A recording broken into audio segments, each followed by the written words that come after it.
Before dawn broke and the first light touched the fields, we gathered at the edge of a cornfield, one of many left in ruins by an invisible war. Today marks the launch of the year's first major wild boar eradication mission. But this is more than just a hunt. It's a united stand. Farmers, hunters, and local leaders have come together, shoulder to shoulder, to protect our land, our livestock, and our loved ones. Drop a 1 in the comments if you're with us in this battle against the wild boars.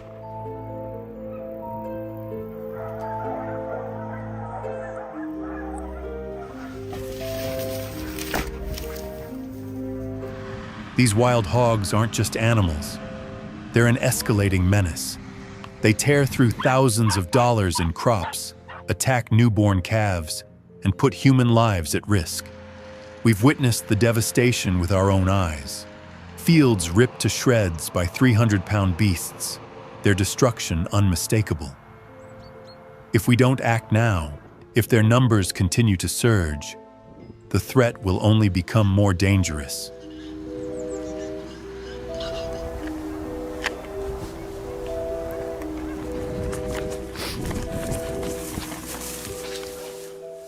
This isn't just a campaign.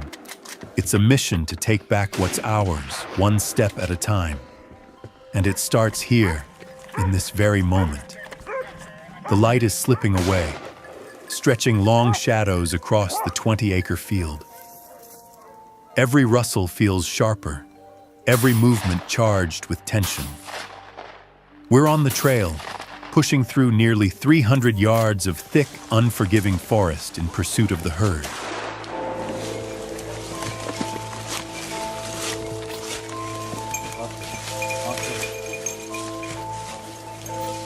Just past the tree line, they gather along an old irrigation ditch. A pack of about 30 wild hogs, each tipping the scale at 200 to 300 pounds. They tear through the soil like living bulldozers, oblivious to our presence. We drop to the ground and move into position. No words, no hesitation, only silent signals and absolute trust.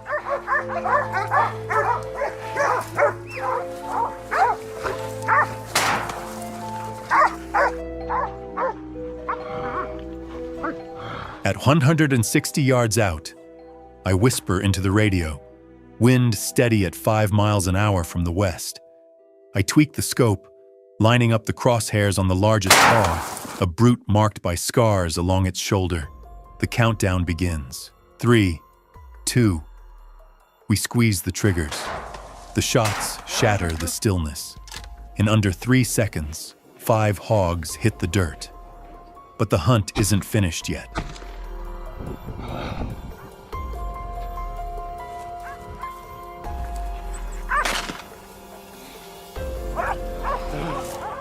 The entire herd erupts, some crashing through the brush, others barreling toward the ditch. We hold our ground, shifting angles, eyes locked on our zones. This isn't panic. It's precision under fire. Left flank's on the move. Jake drops to one knee, exhales slow, and nails another hog mid-leap.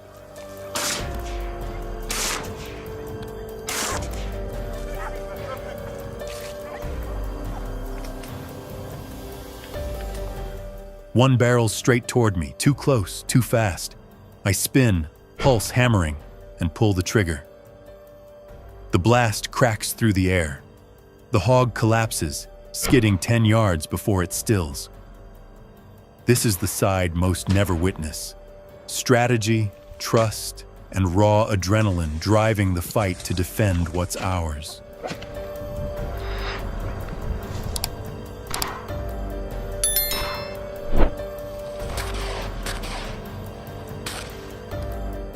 It's never just about the guns or the scopes.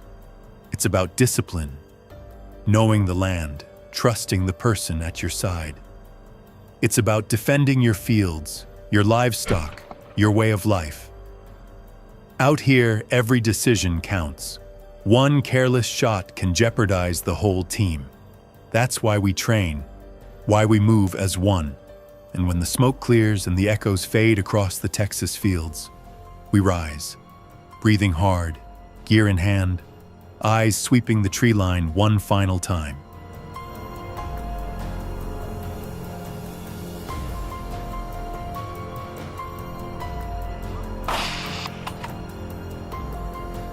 "12 down. Everyone's accounted for. But this isn't a victory lap. It's a warning. The hogs will regroup. Another night, another fight. We'll be ready, because this land matters. We'll hold it, inch by inch." We've moved about 300 yards southwest of the first ambush site, deeper into the tree line where the ground drops away into an old, dry creek bed.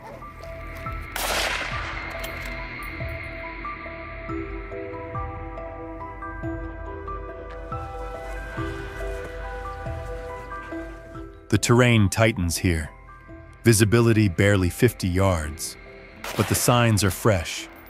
Tracks pressed deep, bark shredded, soil torn open. They're close. We fan out, keeping low. Then the wind shifts. That's our first warning. Silence follows, heavy and sharp, until the brush explodes. A huge hog bursts through, and behind it, 3 more. Each a snarling 250-pound blur tearing through the cedar scrub, eyes blazing.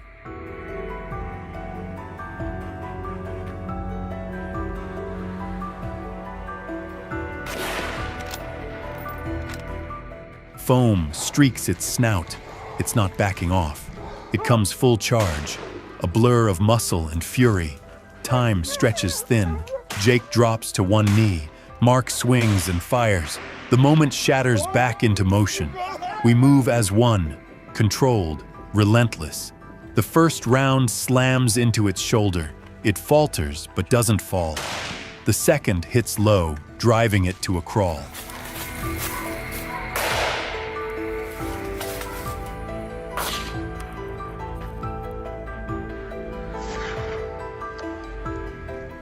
Mark's third shot finds its mark. The beast drops hard, kicking up a storm of dust and thorns in a single violent motion. Then, silence. It hits like a wave, heavy and sudden. The adrenaline surges, and we finally let out a breath. That's the reality. These aren't just big hogs. They're wild, ruthless, and when cornered, they're as deadly as they come.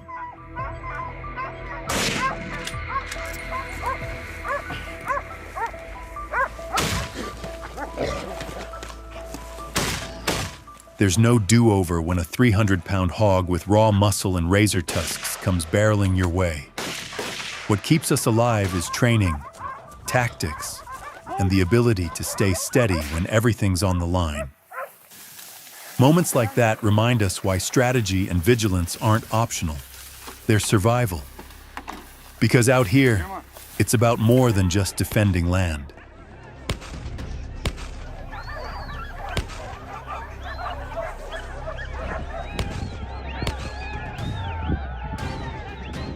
It's about protecting lives, our own, our families, and our neighbors.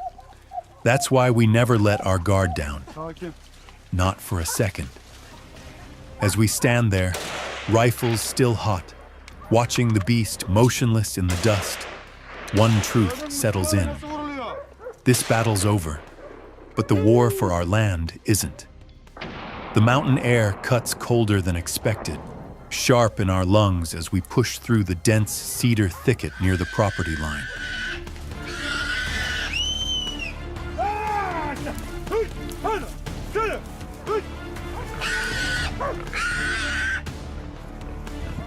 We've covered more than 2 miles of rugged ground, tracing a path etched through jagged rock and thick moss. This isn't farmland anymore. It's pure wilderness. 800 acres of raw, untamed land crawling with feral hogs. And this time, they know we're coming. The signs are clear: uprooted saplings, slick trails of mud, and fresh droppings scattered like warnings across the ground.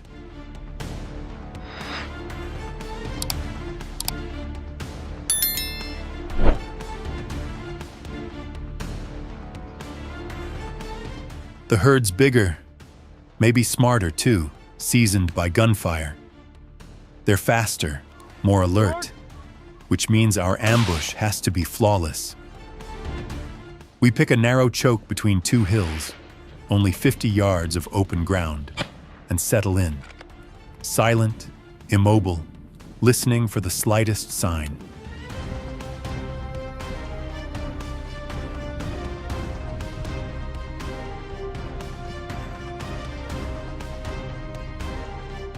The first hog emerges just after dusk.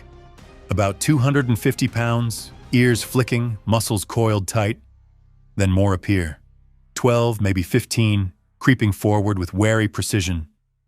We hold our breath, fingers poised on the triggers. The radio stays dead quiet. Then, contact. The first volley drops 3 instantly. Chaos erupts. The rest explode into motion, scattering like shrapnel, darting between rocks and brush.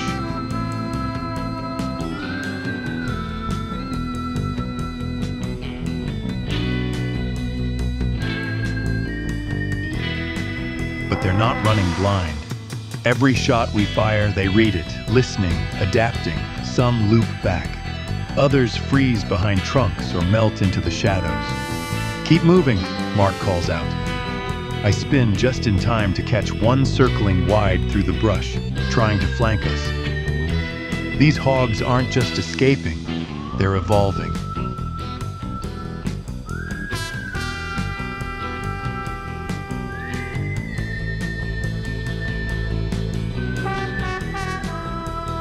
What sets this hunt apart is simple. Smarter prey, higher risk, bigger stakes. We adapt, shift positions, refine angles. I drop to one knee, settle the crosshairs at 65 yards, and put it down before it can close. Clean, I whisper. We hold for another 10 minutes, scanning through scopes, breaths short, hearts hammering.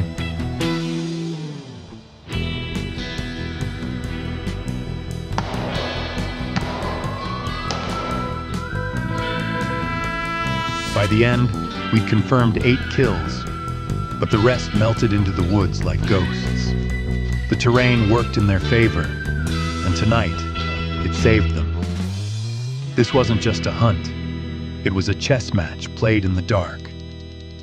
As we packed up, boots caked in mud, one truth hit home. The rules have changed.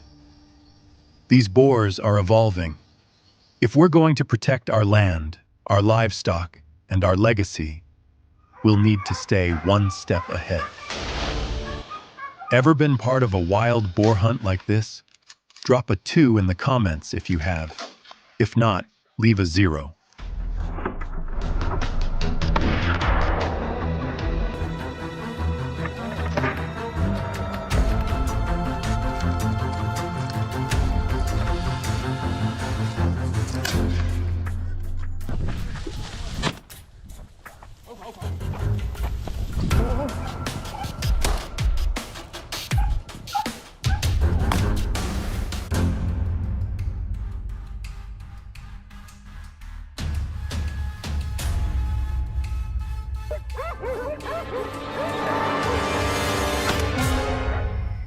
That night, we flipped the script. Instead of moving as one, we split into 3 smaller teams, each cutting through a different route in the 100-acre maze of brush and creek beds beyond the old cattle fence. It was a gamble, but a calculated one. We'd studied every ridge, every trail, and we knew one thing for certain. This time, the hunt would be on our terms.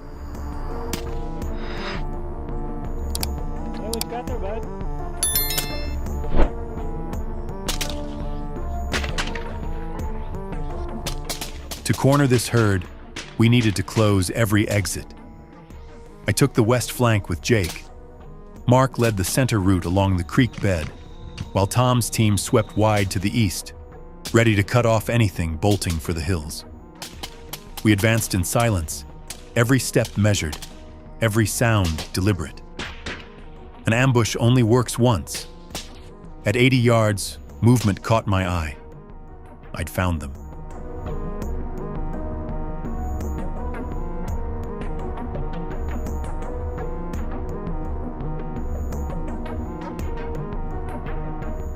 A herd, 20 strong, was tearing up the earth at the base of a steep draw. We signaled the others, adjusted our scopes, and took aim. The air was heavy with tension, every heartbeat ticking down to 0.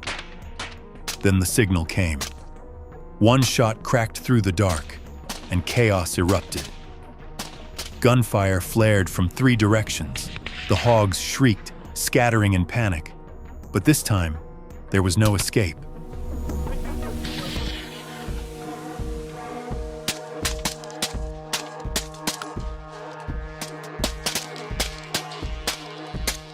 Every escape route was locked down by a barrel. We moved in sync, tight, efficient, no wasted motion. A few hogs tried to break back through, but Jake cut them off with 2 clean hits at 45 yards. One bolted uphill, only to drop 10 yards in when Tom's shot found its mark. They were quick, cunning, but this time, we had them boxed in.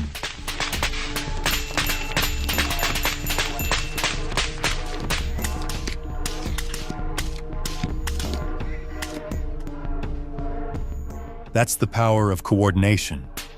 Splitting up gave us control of the land. We didn't chase the hogs through the woods.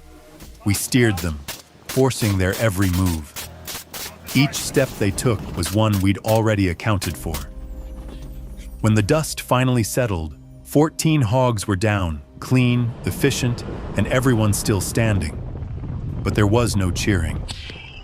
We reloaded in silence, checked our gear, and swept the darkness one last time.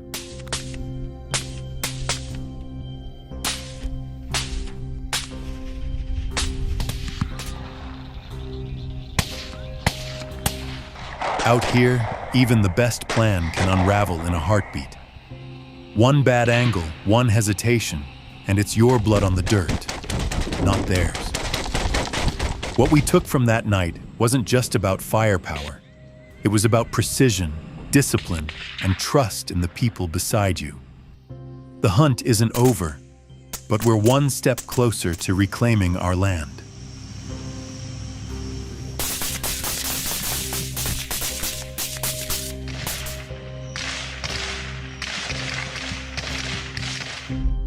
The terrain opens wide.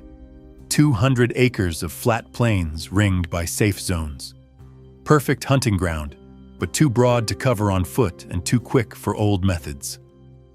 So we adapted.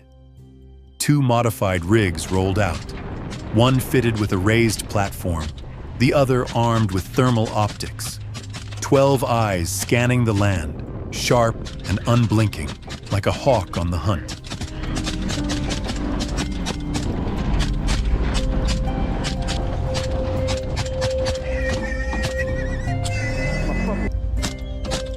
We weren't hunters in the old sense anymore. We'd become a mobile unit, half tech squad, half instinct. The drone operator speaks up. Visuals on the north sector, 800 yards out. At least 20 hogs moving east. Hit the gas. The rigs thunder across the plain, dust trailing in our wake, rifles already shouldered and ready.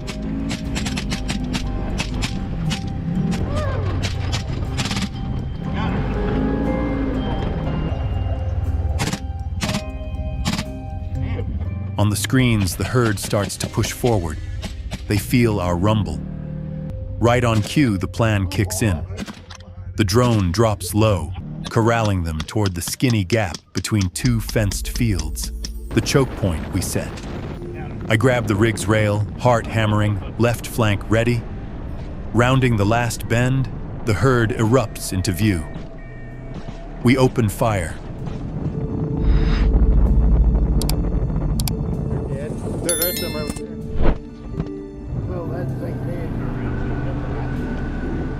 The high platform team leads, pouring down surgical fire from above.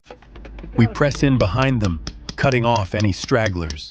Hogs dart and weave in every direction, but the drone pins them, every twitch feeding straight to our screens in real time. Tonight, there's nowhere left to hide.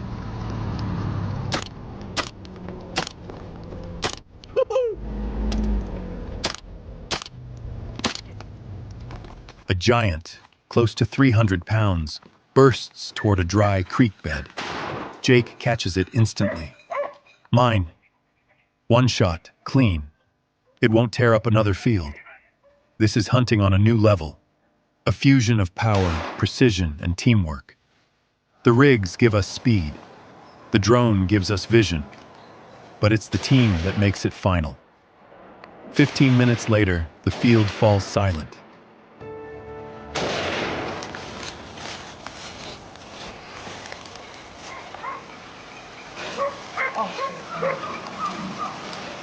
Nine hogs down. No misses, no wounds. The silence that follows feels heavy, earned. But this hunt revealed something deeper. Survival belongs to those who adapt. As the wild shifts, so must we.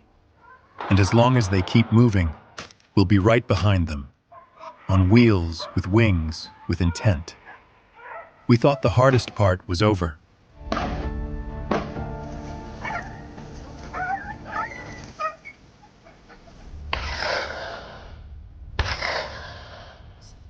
But feral hogs never fade quietly, especially the stragglers.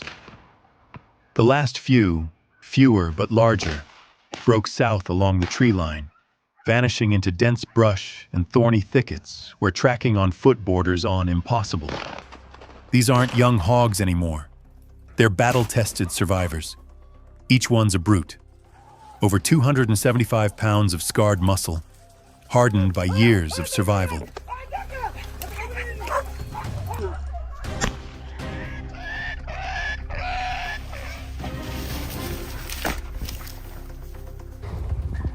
They know every inch of this land and exactly how to vanish into it.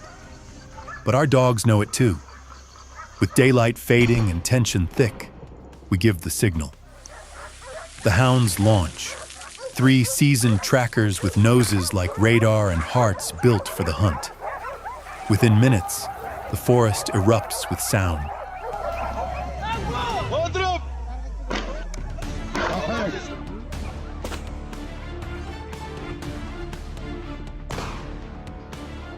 Barks and growls rip through the air, the thunder of paws crashing through brush. Then, a deep, guttural roar. A hog cornered. We sprint, splashing across the creek, eyes locked on the GPS ping from the lead dog. At 60 yards, we see it. The biggest one yet.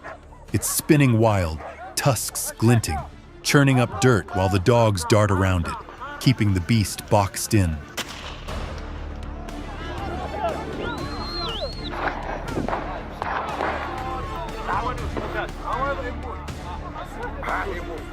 Its breath heaves, steam curling from its snout.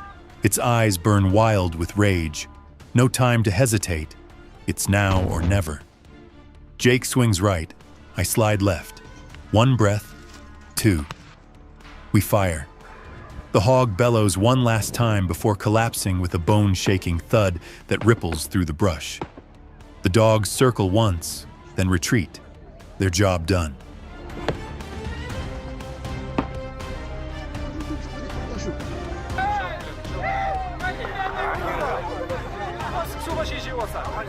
They know it's over. And just like that, the chaos fades. That's the truth about feral hogs. They fight until the very last breath. You can clear a field, sweep a ridge, run a flawless hunt, and still face that one final clash that pushes every limit. Your teamwork, your reflexes, your resolve. Tonight, we came out on top, but not without sweat, not without scars.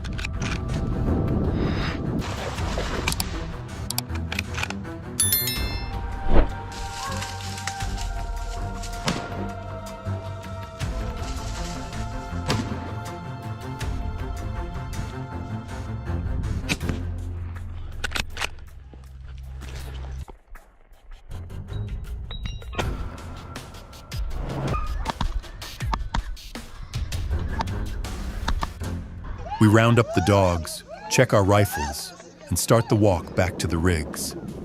Behind us, the land falls quiet. No more movement.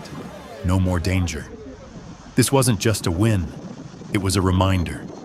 This land is still wild, and it takes wild hearts to protect it. As the rigs rumble toward camp, the last light sinks behind the hills, painting the horizon in gold and shadow.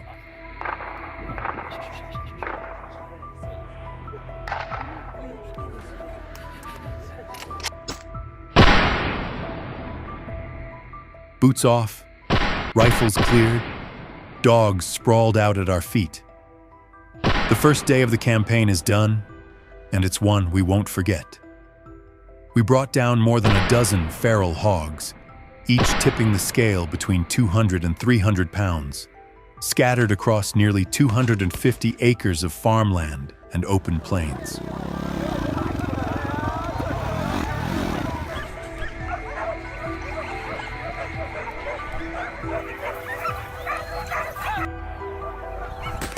It's a victory earned the hard way, but celebration can wait.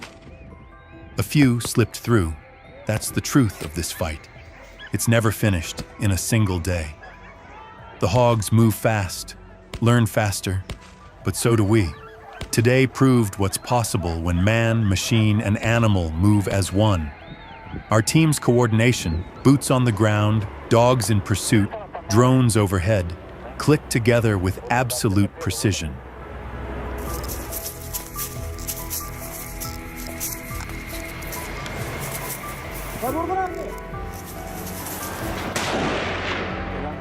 This isn't just a hunt, it's strategy, it's survival. More than protecting crops, this campaign stands as a shield against disease, destruction, and the slow erosion of what our grandparents built. Each hog taken down is one less threat to our cornfields, our livestock, our families. And tonight, for the first time in weeks, a few farmers out here might finally rest easy.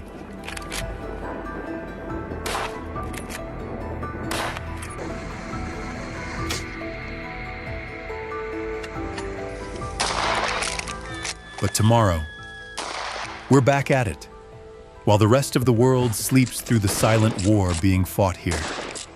We'll keep pushing, because these fields feed America, and we won't let them fall to the enemy. So tonight, we rest, we reload, we prepare. At dawn, the next phase of the hunt begins.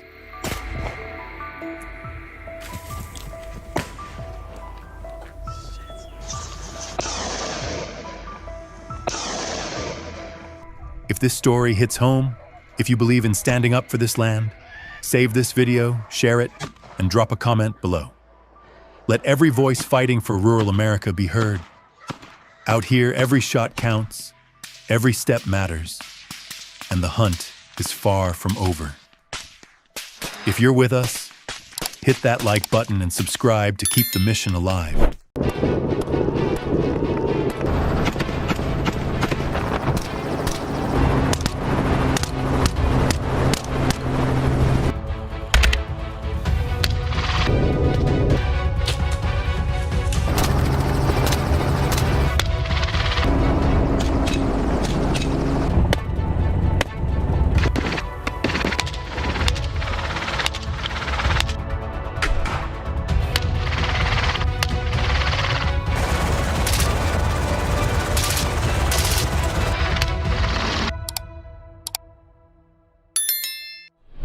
Hey y'all! Today we're talking about wild boars in Mississippi, and trust me, they're wreaking havoc. These critters aren't just roaming the woods, they're crashing landfills, tearing up roads, and causing all kinds of chaos. With millions of them running around, can traditional hunting even make a dent? If you're curious, drop a 1 in the comments and stick around to see how bad it really is.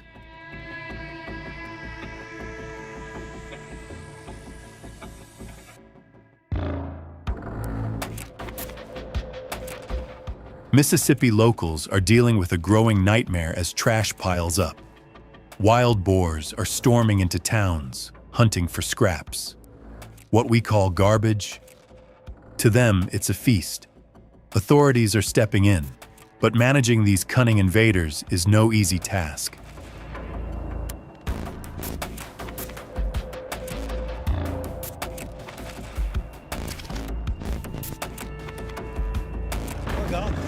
Wild boar attacks kept rising, with 2,000 incidents reported in just the first 4 months of 2023. Efforts to manage them humanely across Mississippi have fallen short.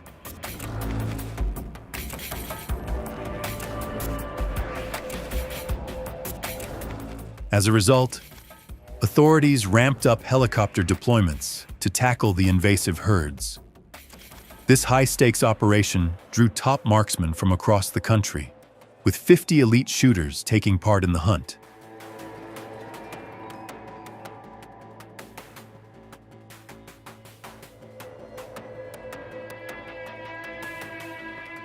Hunters must complete a grueling 3-month training program to master rapid response tactics and aerial shooting.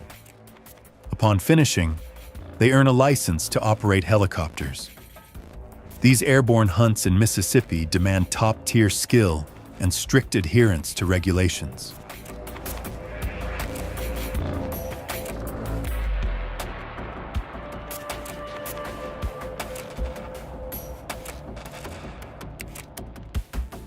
Hunters are required to hold a special license from the Mississippi Department of Wildlife, Fisheries, and Parks.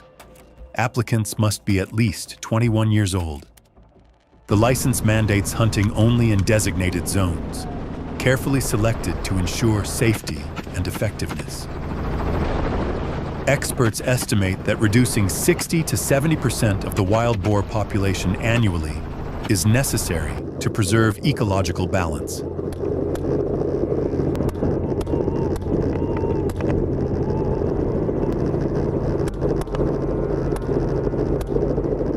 Flying at speeds up to 150 mph, aerial hunting has become a key strategy in controlling wild boar populations. Mississippi's flatlands, open forests, and swamps make it an ideal setting for this method. The spinning helicopter rotors help hunters spot boars concealed in dense swamp vegetation. Skilled marksmen often determine that the most effective shooting range is between 50 and 100 yards.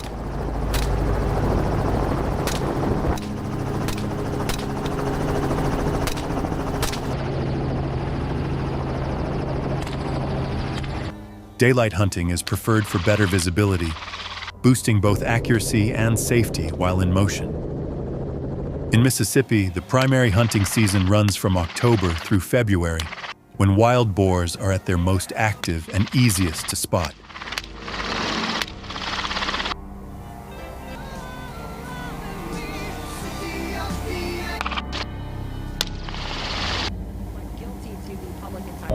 In aerial hunting missions, a single helicopter can carry up to 4 hunters at a time. Every team member has a vital role in the operation. While one shooter focuses on taking down wild boars, the others help by spotting and tracking the animals from above.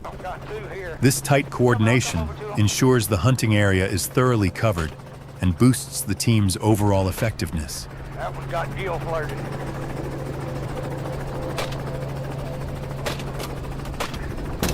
While helicopters make aerial hunting highly effective, they come with serious limitations.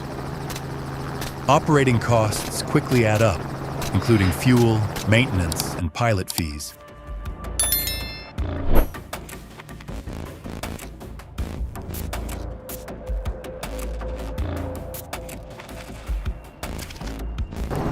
On top of that, some communities are raising concerns about the environment. People worry that helicopter emissions could worsen air pollution and harm local ecosystems.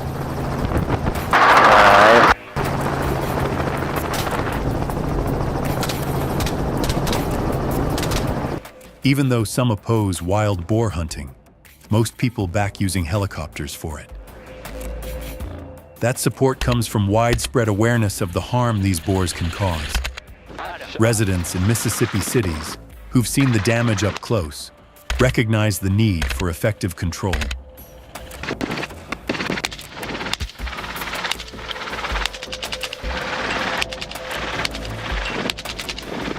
Responding to public pushback over the environmental and financial effects of helicopter hunting, Mississippi officials have enacted new rules, restricting aerial hunting activities to no more than 20 hours per week.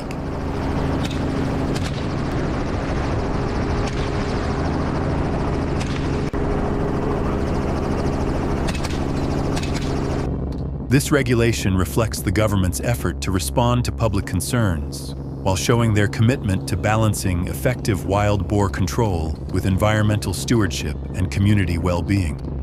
Still left there.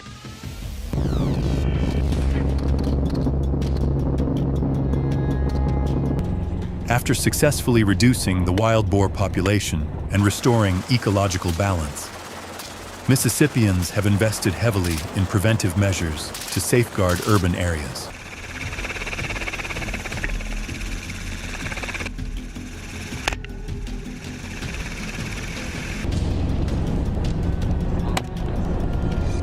The state has set aside $12 million to bolster defenses against future wild boar invasions. This funding covers the installation of 500 miles of steel fencing to keep wild boars from crossing city limits and causing more damage. Mississippi's wild boar problem has underscored a serious environmental and infrastructure challenge that demands prompt and effective action.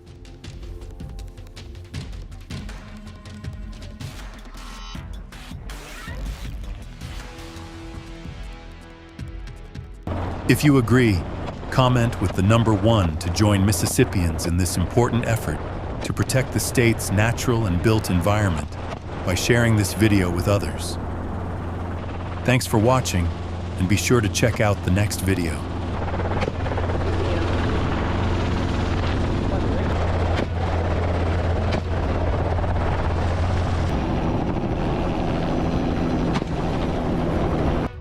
It's not wild boars, but bears that are the invasive species causing major damage to Mississippians. Leave a comment with the number 1 to learn more about this bear species. A loud noise erupted from a villa in Spain. A giant bear burst through the door and entered the house, looking for something. It made its way into the kitchen, sniffing the food in the fridge and rummaging through everything, damaging the furniture.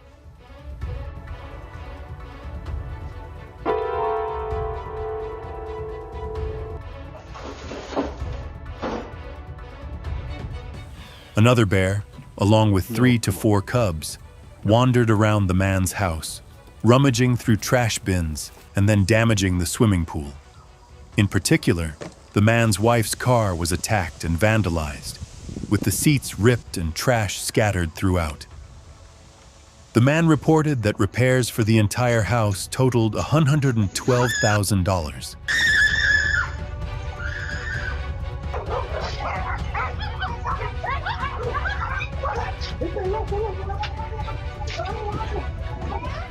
Residential areas around the city in Spain have faced significant damage.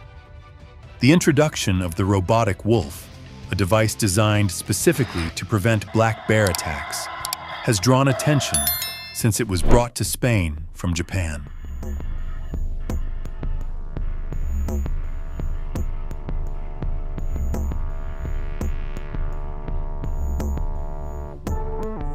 This technology mimics the sounds and appearance of wolves and is highly effective at keeping bears from attacking homes.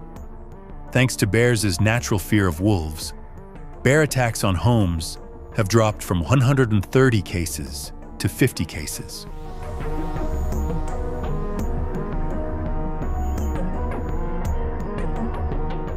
However, scaring bears away won't reduce their population, so authorities must use modern bows and binoculars to control them. Hunters will rely on scratch marks on trees, made by bears rubbing their claws, and their droppings to help identify their presence in the area.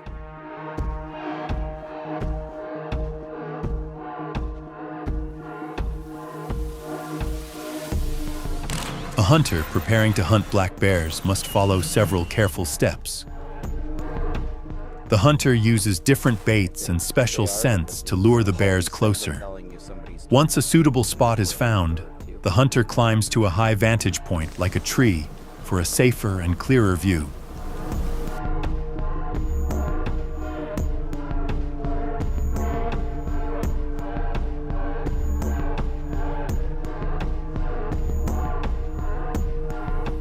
Although they drew about 4 to 5 large bears to the bait area, the hunters still couldn't capture them because bears have sharp eyesight during the day, spotting even the slightest movement. This makes it essential for hunters to fully understand bear behavior.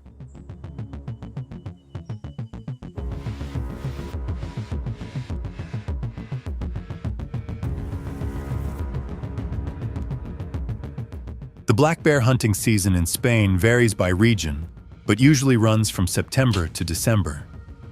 The number of bears permitted to be hunted each season ranges from 10 to 20. Hunting black bears outside the regulated season is illegal.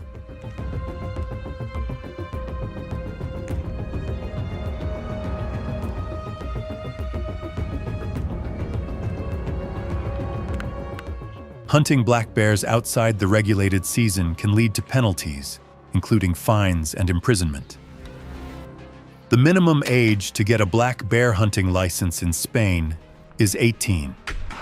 Some regions may also require prior hunting experience or completion of safety training courses. Hunting hibernating bears or cubs is strictly prohibited.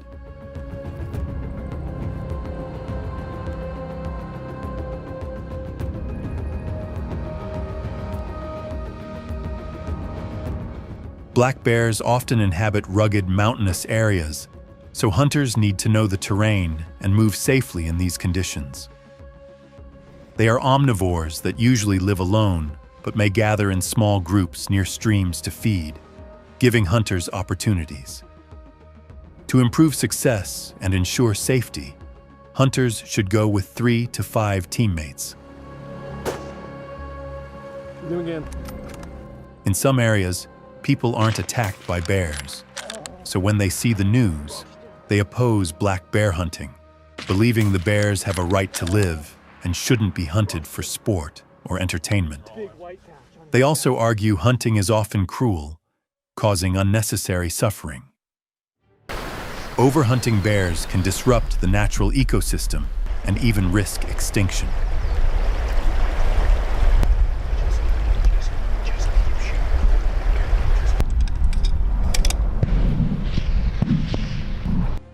After finishing the bear hunt, hunters report the number of bears they've taken to authorities and submit a detailed report. The bears are then processed for their hides, which can be used to make items like rugs or decorative pieces. These bear hide products often sell for hundreds of dollars, depending on size and quality.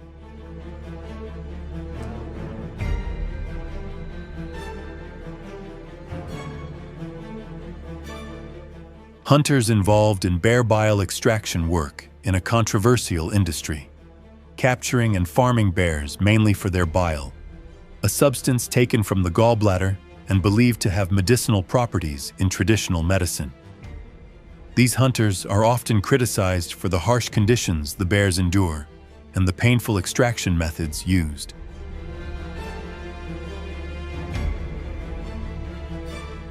Bear bile is then processed and sold as a high-value product, despite widespread concerns over animal cruelty and the ethics of the practice.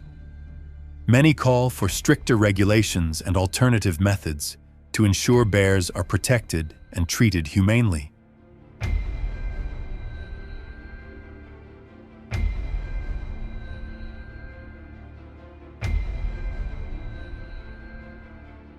If you were living in Spain, what steps would you take to prevent black bears from attacking your home? Since current measures have helped curb the spread of this invasive species, do you believe there are better solutions? If so, please share your thoughts in the comments below. Don't forget to like, share, and subscribe to our channel to support our upcoming videos. Finally, make sure to share this video with your friends so they can watch and enjoy it too.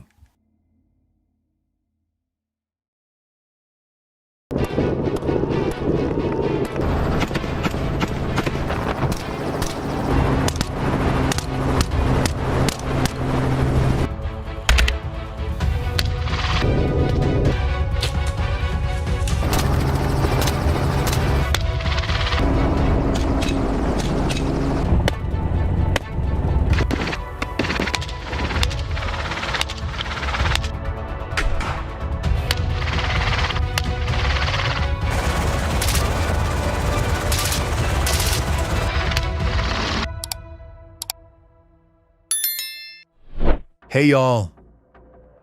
Today we're talking about wild boars in Mississippi, and trust me, they're wreaking havoc. These critters aren't just roaming the woods, they're crashing landfills, tearing up roads, and causing all kinds of chaos. With millions of them running around, can traditional hunting even make a dent? If you're curious, drop a 1 in the comments and stick around to see how bad it really is.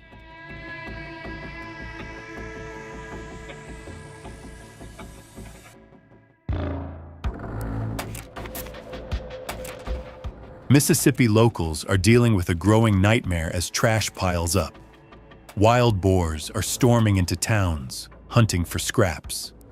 What we call garbage, to them it's a feast. Authorities are stepping in, but managing these cunning invaders is no easy task.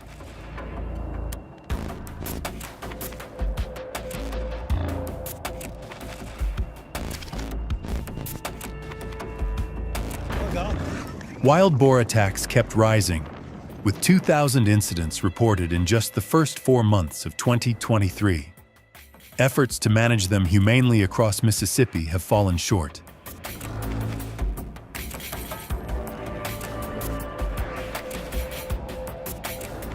As a result, authorities ramped up helicopter deployments to tackle the invasive herds. This high-stakes operation drew top marksmen from across the country, with 50 elite shooters taking part in the hunt.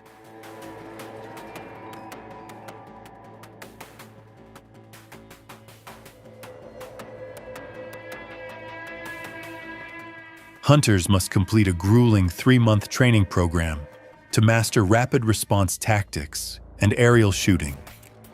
Upon finishing, they earn a license to operate helicopters. These airborne hunts in Mississippi demand top-tier skill and strict adherence to regulations.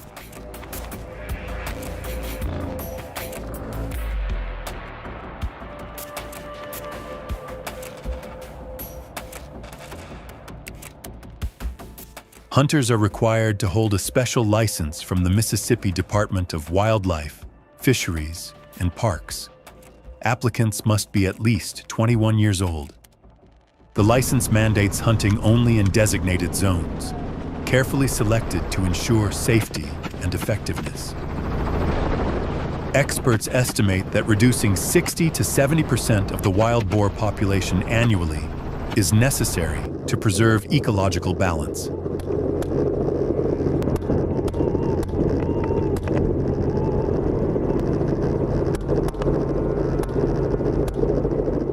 Flying at speeds up to 150 mph, aerial hunting has become a key strategy in controlling wild boar populations. Mississippi's flatlands, open forests, and swamps make it an ideal setting for this method. The spinning helicopter rotors help hunters spot boars concealed in dense swamp vegetation. Skilled marksmen often determine that the most effective shooting range is between 50 and 100 yards.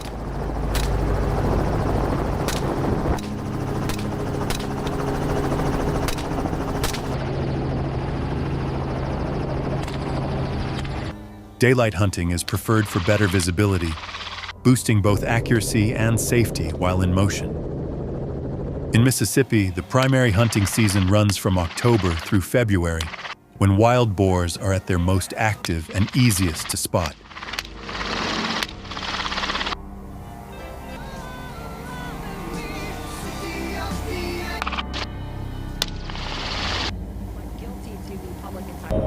In aerial hunting missions, a single helicopter can carry up to 4 hunters at a time.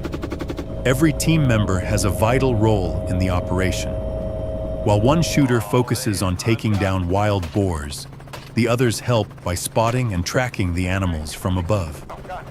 This tight coordination ensures the hunting area is thoroughly covered and boosts the team's overall effectiveness. That one got deal flirted.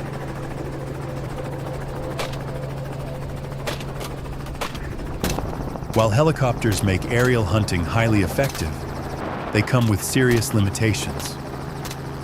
Operating costs quickly add up, including fuel, maintenance, and pilot fees.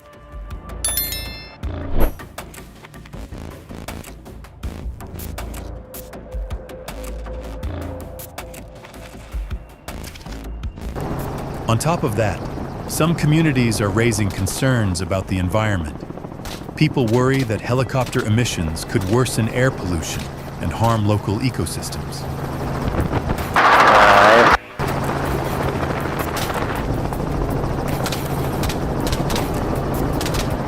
Even though some oppose wild boar hunting, most people back using helicopters for it. That support comes from widespread awareness of the harm these boars can cause. Residents in Mississippi cities who've seen the damage up close recognize the need for effective control.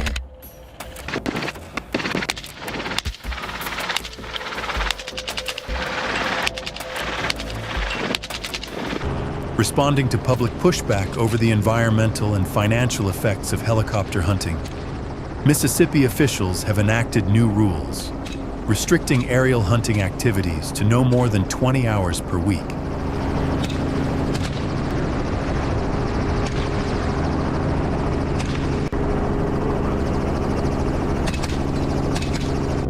This regulation reflects the government's effort to respond to public concerns, while showing their commitment to balancing effective wild boar control with environmental stewardship and community well-being. To the left there.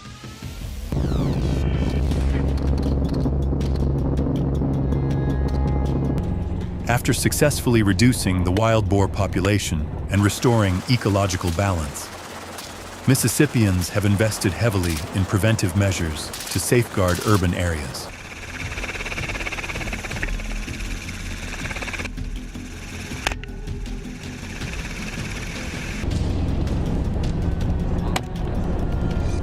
The state has set aside $12 million to bolster defenses against future wild boar invasions.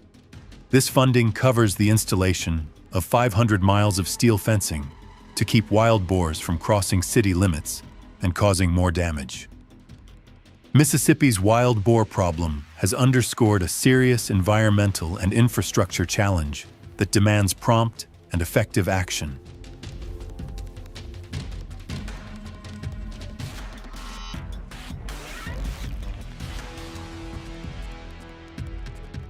If you agree, comment with the number 1 to join Mississippians in this important effort to protect the state's natural and built environment by sharing this video with others. Thanks for watching, and be sure to check out the next video.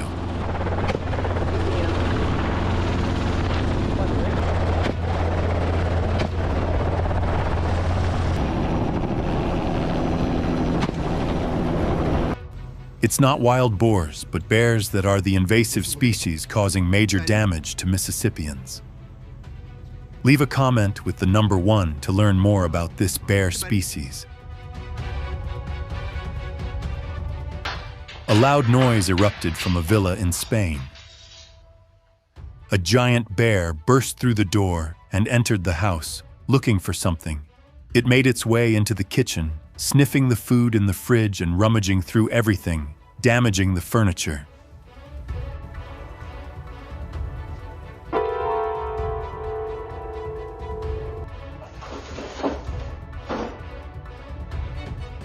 Another bear, along with 3 to 4 cubs, wandered around the man's house, rummaging through trash bins and then damaging the swimming pool.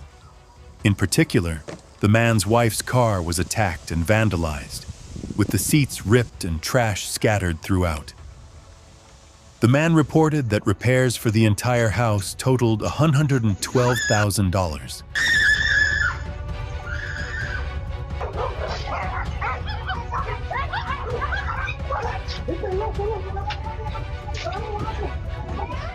Residential areas around the city in Spain have faced significant damage. The introduction of the robotic wolf, a device designed specifically to prevent black bear attacks, has drawn attention since it was brought to Spain from Japan.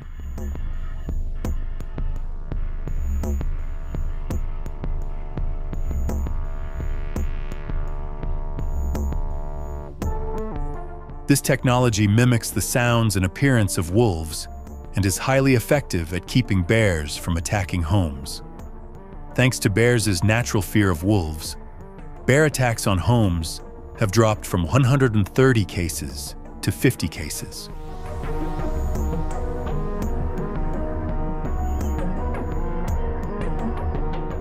However, scaring bears away won't reduce their population, so authorities must use modern bows and binoculars to control them.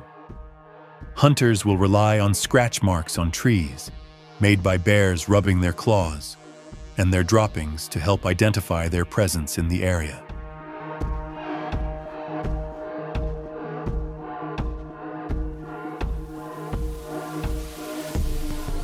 A hunter preparing to hunt black bears must follow several careful steps. The hunter uses different baits and special scents to lure the bears closer. Once a suitable spot is found, the hunter climbs to a high vantage point like a tree for a safer and clearer view.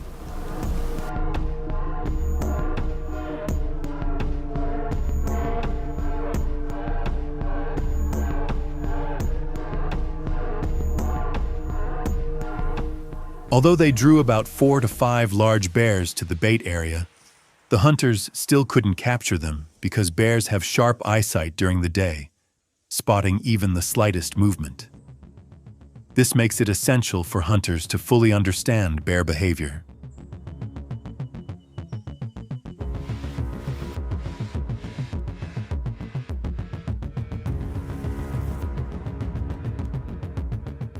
The black bear hunting season in Spain varies by region, but usually runs from September to December. The number of bears permitted to be hunted each season ranges from 10 to 20. Hunting black bears outside the regulated season is illegal.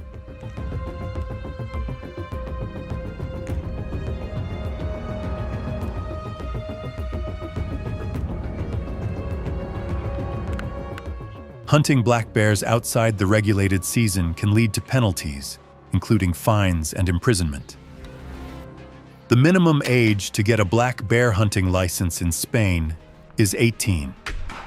Some regions may also require prior hunting experience or completion of safety training courses. Hunting hibernating bears or cubs is strictly prohibited.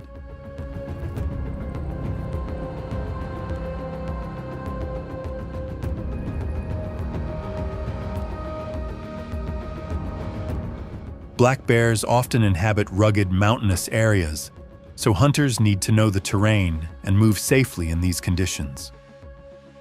They are omnivores that usually live alone, but may gather in small groups near streams to feed, giving hunters opportunities.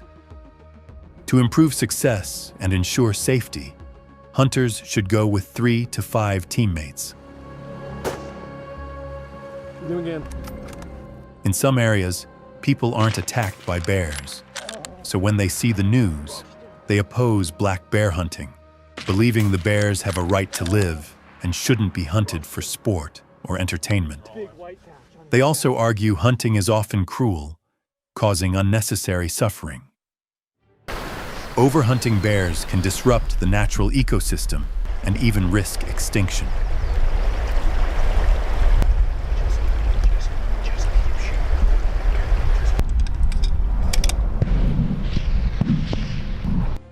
After finishing the bear hunt, hunters report the number of bears they've taken to authorities and submit a detailed report. The bears are then processed for their hides, which can be used to make items like rugs or decorative pieces. These bear hide products often sell for hundreds of dollars, depending on size and quality.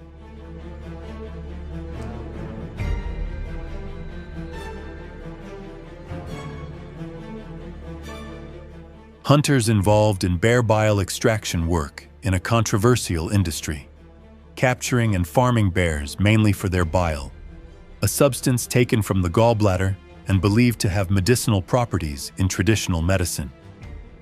These hunters are often criticized for the harsh conditions the bears endure and the painful extraction methods used.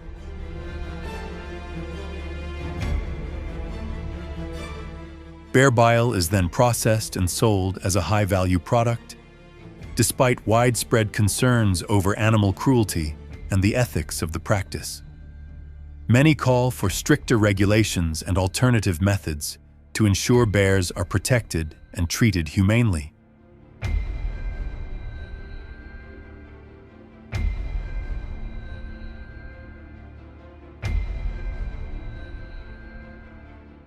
If you were living in Spain, what steps would you take to prevent black bears from attacking your home?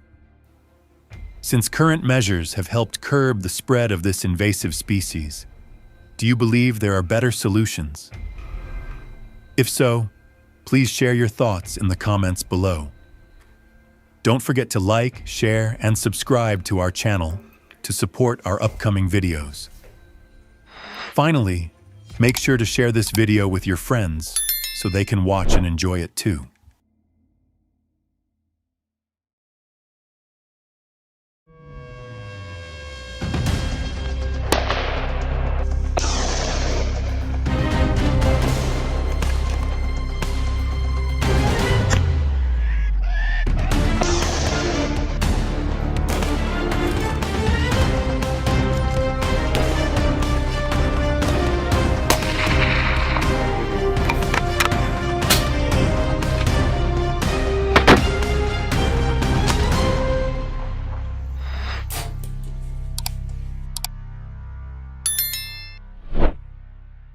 Every year, millions of wild boars enter cities in South Korea, disrupting residents' daily lives.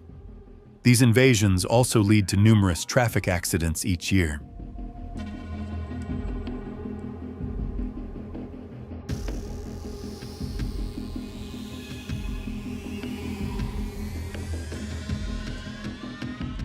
In 2022, a notable incident occurred when a wild boar ran onto the road and collided with a car.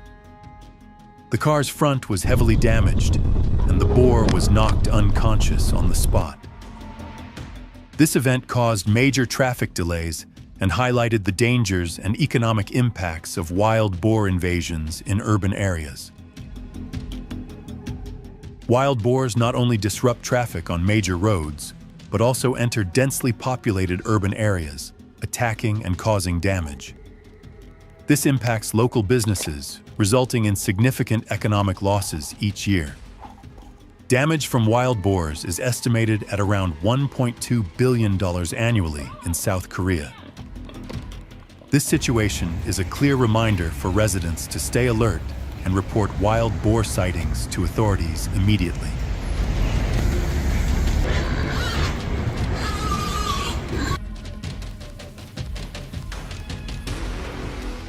To tackle the problem of wild boars causing damage in urban areas, South Korean authorities in regions with invasive wild boar populations have implemented hunting measures. Thanks to this approach, people in South Korea feel safer and less anxious about wild boar invasions.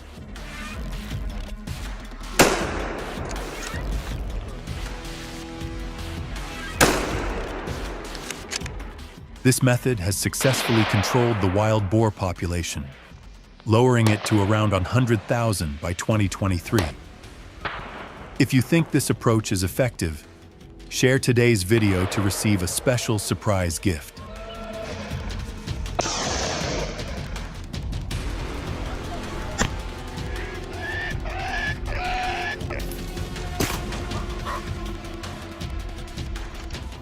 Experienced hunters in South Korea often select mountainous areas to deal with wild boars, as these regions are commonly visited by the animals. Additionally, wild boars tend to forage during the day, making it easier for hunters to locate and track them. Daytime hunting also allows for safer navigation through steep and difficult terrain. However, it's important to avoid hunting in bad weather, as this can reduce both safety and effectiveness.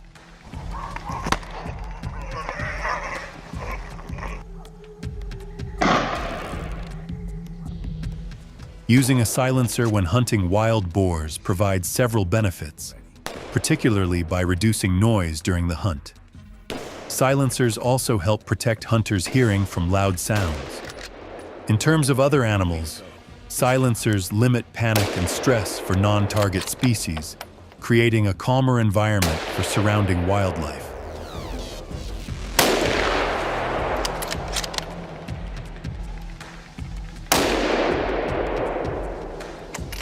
Whenever going hunting, hunters should wear proper clothing to ensure safety. South Korean hunters typically wear orange to be easily seen in case of danger, allowing for prompt rescue if needed. It's recommended that at least 3 hunters join each trip to support one another, increasing both the effectiveness and safety of the hunt.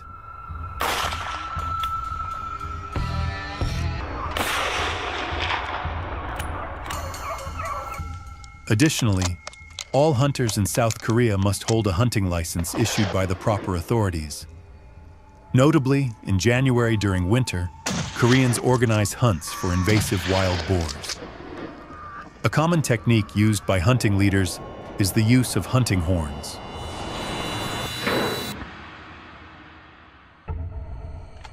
These horns are used not only to produce loud sounds that echo through the forest, attracting nearby wild boars, but also to signal and coordinate the movements of the hunting group. Hunting invasive wild boars is a complex issue, with many arguing it is inhumane and negatively affects the wild boar population.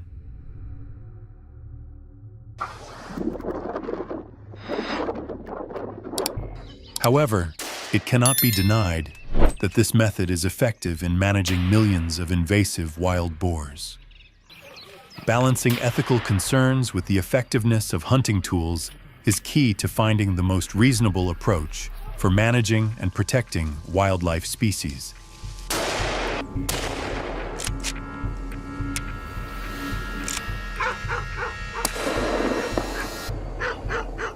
South Koreans also tackle invasive wild boars using one-legged traps. Setting these traps requires careful preparation and skill from hunters to ensure both effectiveness and safety. Close attention to detail during setup is essential to minimize risks to the hunters.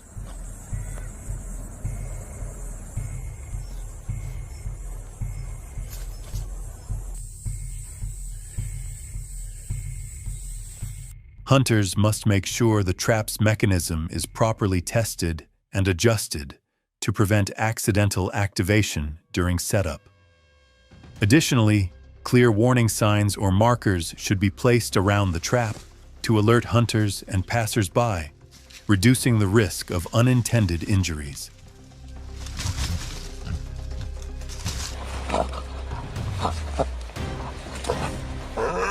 In 2019, the South Korean government introduced one-legged traps as a new method to control the growing wild boar population. These traps are designed to catch the front legs of wild boars, immobilizing them without causing serious harm.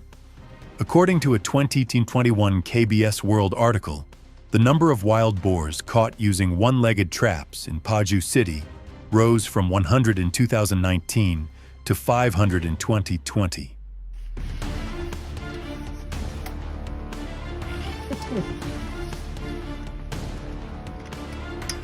Using traps to manage invasive species is not only effective, but also humane. These traps are designed to minimize injury to the captured animals, offering a safe and quick way to control and remove them from human habitats. Combining traps with hunting equipment has helped reduce the number of invasive wild boars entering urban areas in South Korea and contributed to fewer traffic accidents.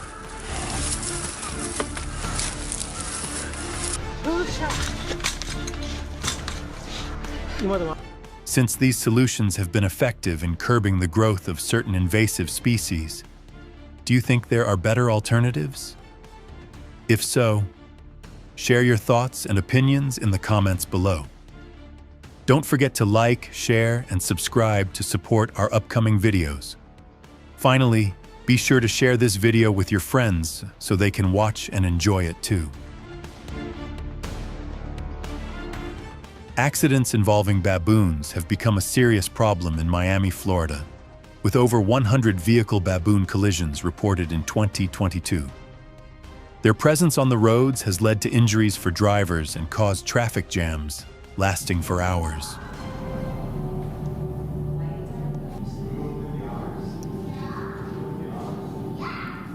These incidents are thought to result from a shortage of natural food, forcing baboons to enter the city.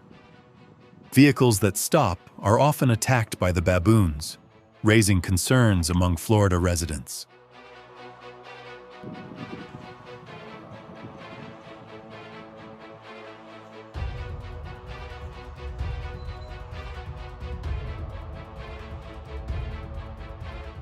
To tackle this issue, since 2020, Florida authorities have introduced a controversial solution: controlled hunting.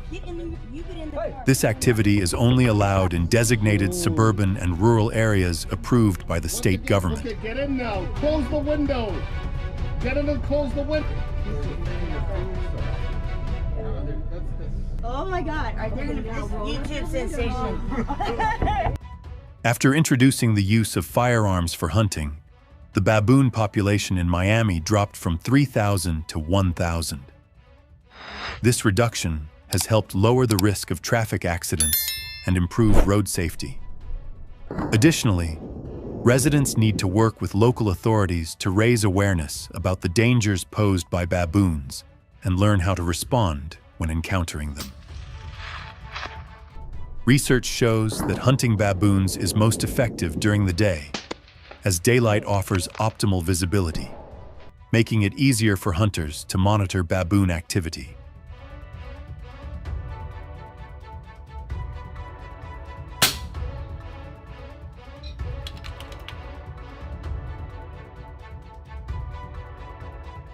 Additionally, it's recommended to hunt in groups of at least 5 to 6 people, especially in wild areas, to improve safety.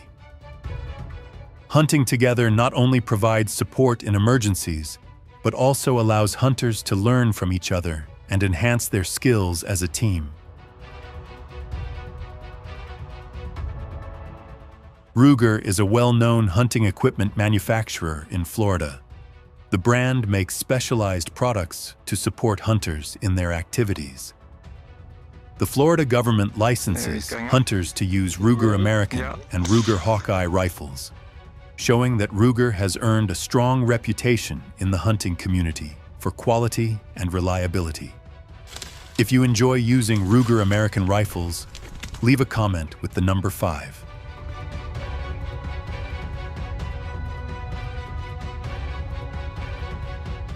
Bait is essential for attracting baboons during hunting. In Florida, hunters use various fruits like bananas and oranges. Without bait, the chances of encountering baboons drop, making the hunt less successful. Therefore, hunters carefully select and prepare bait to improve their chances and ensure a successful hunt.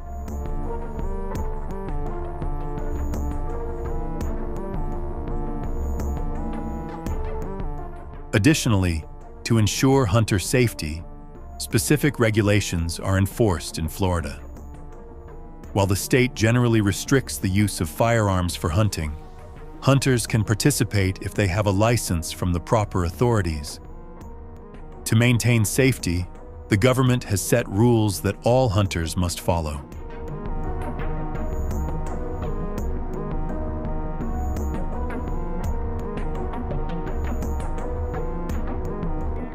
Hunting licenses in Florida come in several types, including recreational, management area, and quota licenses. Hunters must be at least 18 years old to hunt baboons. Violating these rules can result in fines, license suspension, or even legal action, depending on the severity of the offense.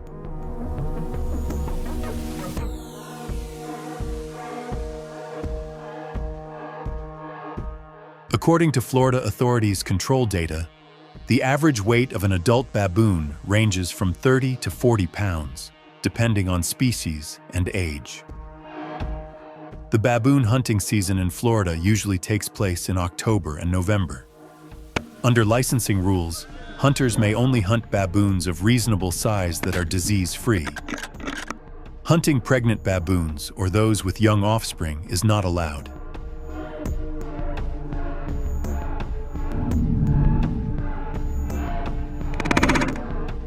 Nowadays, many hunters use a combination of bow and arrow to increase effectiveness in hunting baboons. This method has proven successful, and when used alongside firearms, it creates a unique and effective approach. Using a bow and arrow adds a new dimension to hunting techniques. In each hunt, hunters usually receive about 6 to 12 arrows, depending on the rules of the hunting area. Hunting baboons with a bow and arrow not only saves money, but also offers several benefits. Arrows can be reused multiple times, helping reduce financial strain on hunters.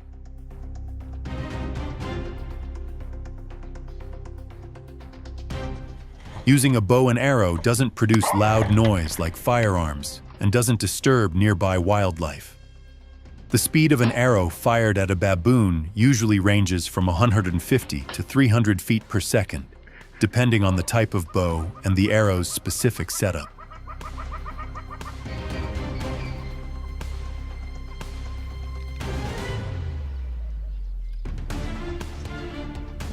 Using bows and arrows along with firearms to hunt baboons has sparked mixed opinions in the community.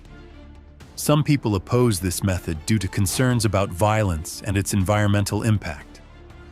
Firearms can produce loud noise, disrupt ecosystems, and disturb other animals nearby.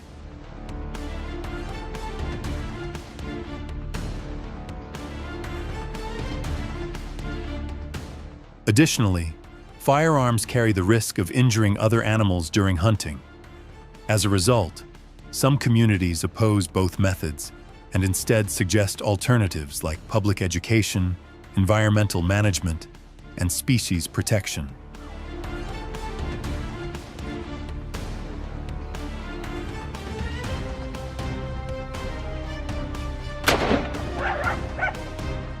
Which method do you think works better for handling millions of invasive baboons? Firearms or bows and arrows? Hit the like button if you support firearms, and hit subscribe if you support bows and arrows. Thanks for watching the full video, and please share it to bring good luck to your family. Stay tuned and don't take your eyes off the screen for the next video.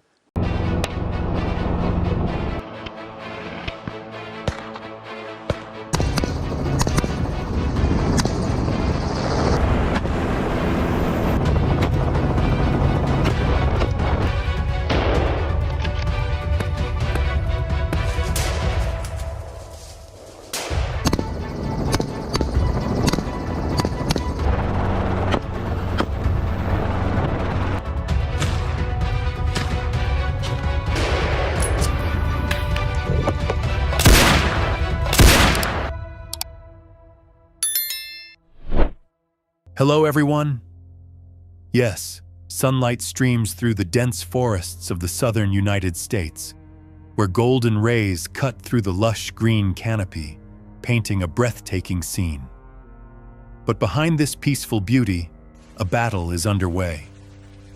From the swamps of Mississippi to the farms of Texas, a silent invader is causing chaos.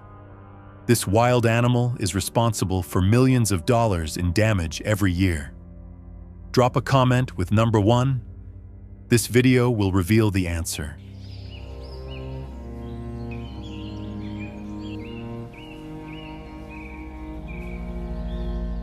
In Mississippi, the warm year-round climate and rich ecosystems, swamps, oak forests, and grasslands create the perfect breeding ground for wild pigs. An unseen crisis is unfolding across the state's fields as herds of wild pigs trigger an unprecedented ecological and economic disaster. They're not just uninvited guests, they're ruthless destroyers.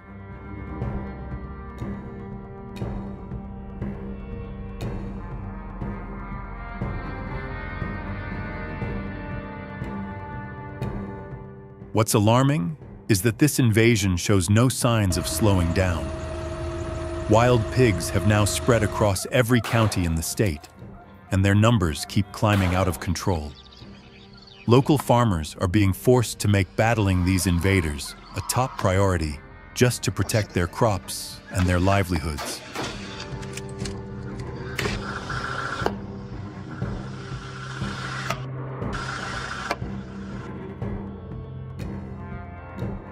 Faced with escalating destruction, the government has launched a helicopter hunting campaign, a bold but necessary move to control the rampant wild pig population.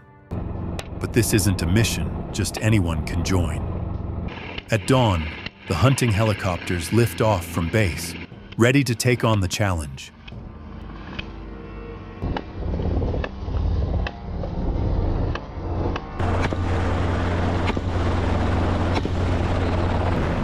This isn't an ordinary hunting trip. It's a government-led mission to combat the wild pig threat across Mississippi's fields. Below lies rugged terrain filled with dense forests and swamps, places traditional hunting could never reach. Every flight tests both skill and courage, where even the smallest mistake could turn the mission into a disaster.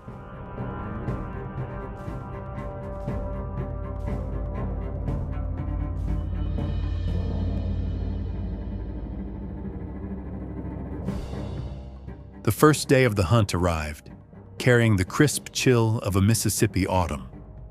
After 15 to 20 minutes of the helicopter's engine roaring through the air, the team finally spotted signs of their prey in the hills of Holly Springs.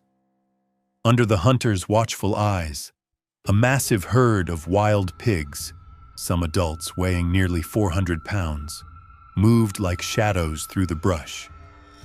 They blended seamlessly into the wilderness, using the thick canopy to stay hidden from view.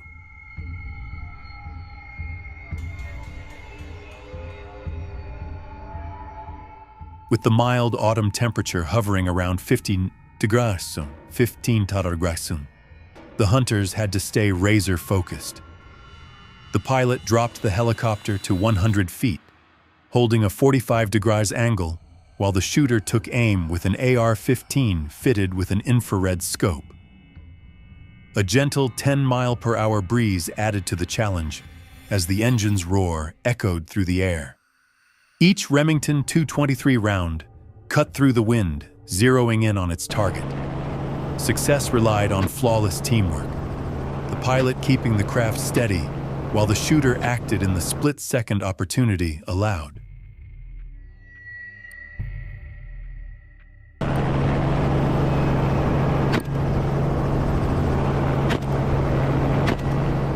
After 4 hours of intense searching, the hunting team had taken down more than 60 wild pigs, helping curb a population that's been devastating local agriculture. Each adult pig can produce up to 12 piglets a year and cause around $50,000 in annual damage to farmers. This isn't just a hunt, it's a mission to protect Mississippi's crops. Do you support helicopter hunting as a way to control wild pigs? If yes, drop a 2 in the comments. If not, type 3.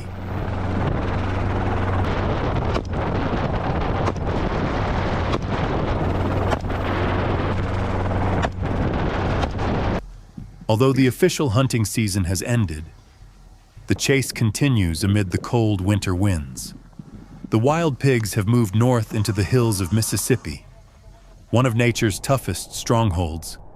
Here, steep slopes rise above deep valleys, and dense vegetation forms walls of green so thick they seem almost impenetrable.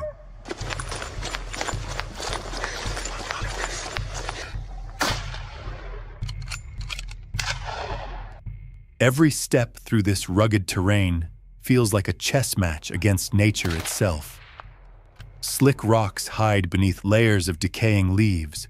Steep slopes appear without warning behind thick shrubs, and the weather can shift in an instant. Hunters must stay on high alert, eyes scanning the landscape, ears tuned to every strange sound, instincts sharpened for the faintest sign of the wild pig herd.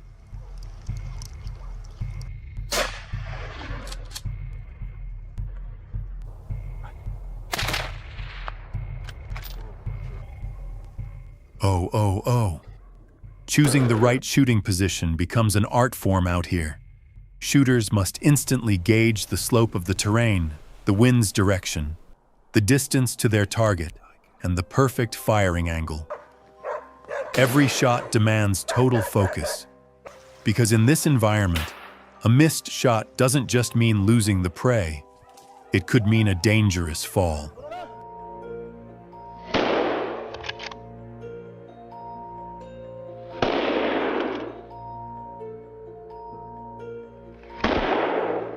Spring arrives in the forests of Mississippi, and the hunting dogs get to work.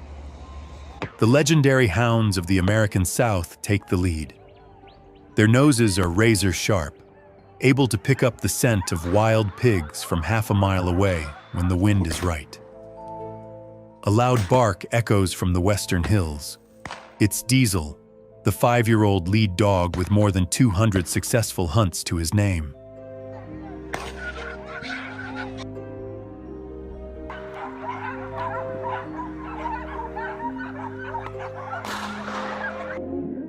Hunting takes precision and smart distance control. If a shot misses, hunters must always have an escape route ready. Wild pigs will charge the moment they feel threatened.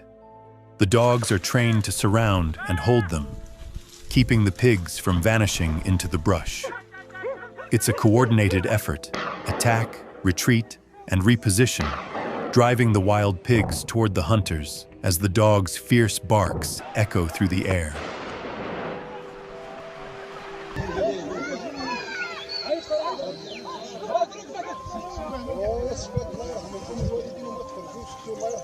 The debate over wild pig hunting in Mississippi continues, with many differing opinions. While controlling their population is crucial to protect agriculture and native ecosystems, questions remain about how effective and sustainable the current methods really are. This isn't just an issue of pest control, it's a complex challenge of ecological balance and sustainable development.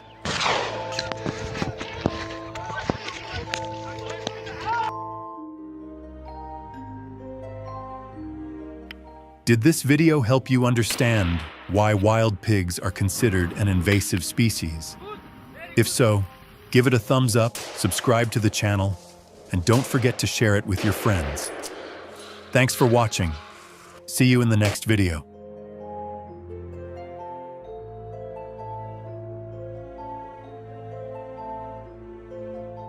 All right, folks, that's the story of invasive species in the US, where the government has stepped in and allowed hunters to help control their numbers. What do you think about this approach? Got any other ideas on how to tackle the problem? Drop your thoughts in the comments below, and don't forget to hit that subscribe button for more amazing videos about wildlife and nature. See you next time.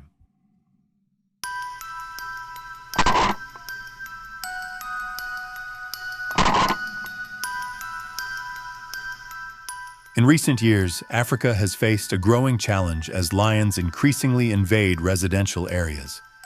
According to recent reports, Tanzania's provinces recorded more than 70 lion attacks in 2023 alone, resulting in at least 45 deaths and the loss of hundreds of livestock. These solitary male lions, often older or injured, are gradually losing their natural habitats, forcing them to hunt closer to human settlements.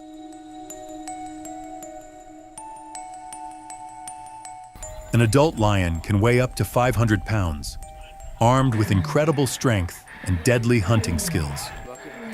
The estimated economic losses reach hundreds of thousands of dollars, not just from livestock deaths, but also from the psychological toll on local residents. So how will people protect themselves from these attacks? Drop a 1 in the comments to follow this story.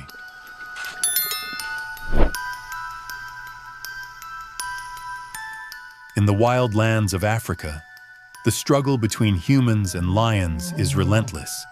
Small communities have learned to coexist with the king of beasts through a mix of courage and ingenuity. As dawn breaks, residents raise tall electric fences, generating enough voltage to keep powerful lion prides from raiding their farms. At the same time, wildlife conservation experts have launched control campaigns to help manage the growing conflict.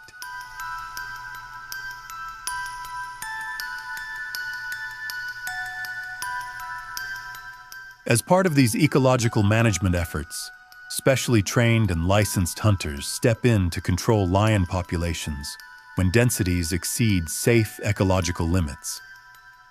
The hunts are conducted with extreme care and meticulous planning. Experienced hunters move deliberately across vast grasslands, using camouflaged vehicles and carrying GPS trackers, professional binoculars, and high-precision rifles to ensure the task is carried out both effectively and responsibly. The process of identifying targets happens in several stages. Experts first use electronic devices and track footprints to locate lion prides. Shooting distances usually range from 100 to 250 yards, depending on terrain and conditions. Shoot! Shoot again! Shot done, great. Targets are carefully chosen. Only old, weak lions or those negatively impacting the population are controlled. This is done strictly by professional conservationists, and illegal hunting is completely prohibited. Locals caught hunting illegally face harsh penalties, including 5 to 10 years in prison and fines of $50,000 to $100,000. Have you ever gone lion hunting? If yes, comment 3. If not, comment 0.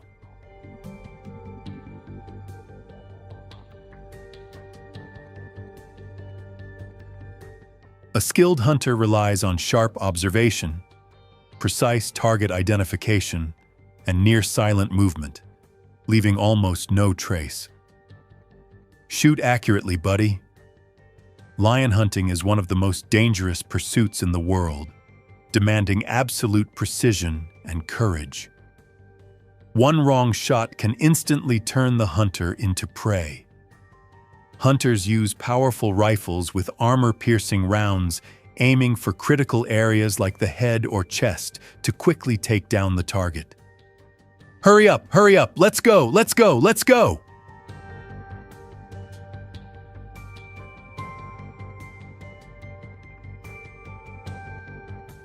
Statistics show that roughly 200 lion attacks on humans happen each year, with 10 to 15 resulting in fatalities. These incidents usually occur when hunters fail to react quickly or miss their target. Adult male lions can weigh up to 600 pounds, boast immense strength, and strike with lightning speed. To stay safe, hunting teams are made up of 3 to 5 members, equipped with handguns, rifles, and modern communication devices. Lions can launch surprise attacks, demanding constant vigilance and rapid-fire responses to neutralize the threat.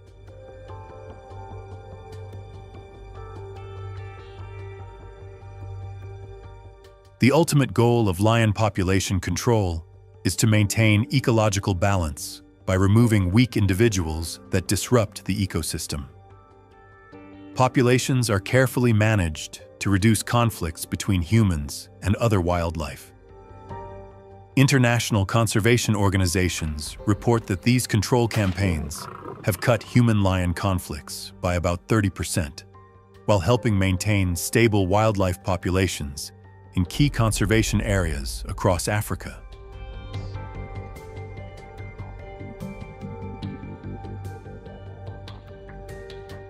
However, lion population control remains a hotly debated issue among conservationists and ecologists. Some argue it's essential for maintaining ecological balance, while others see it as inhumane and potentially harmful to the ecosystem. Current best practices include habitat management, contraception programs, and targeted conservation efforts designed to protect both the species and their environment.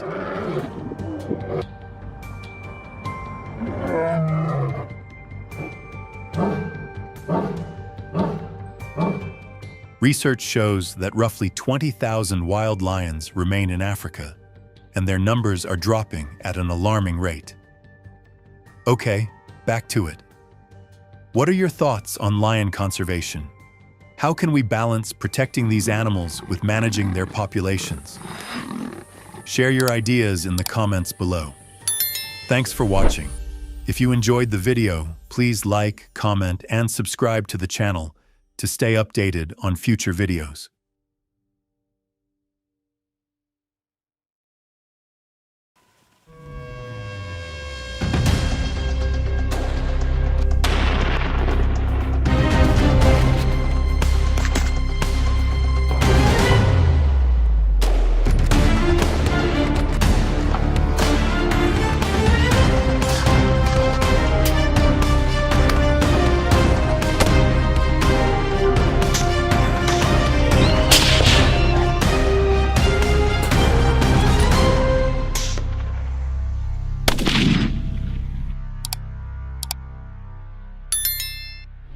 Hello everyone. At night, people in Australia worry about sudden wild pig attacks in suburban neighborhoods. These pigs move in groups, scavenging food from nearby trash bins, and use their snouts to dig up the ground, leaving small holes in sidewalks. This causes the pavement to sink and crack, damaging the urban landscape and creating hazards for pedestrians and traffic. Are you ready to join us? If so, leave a comment with the number 1.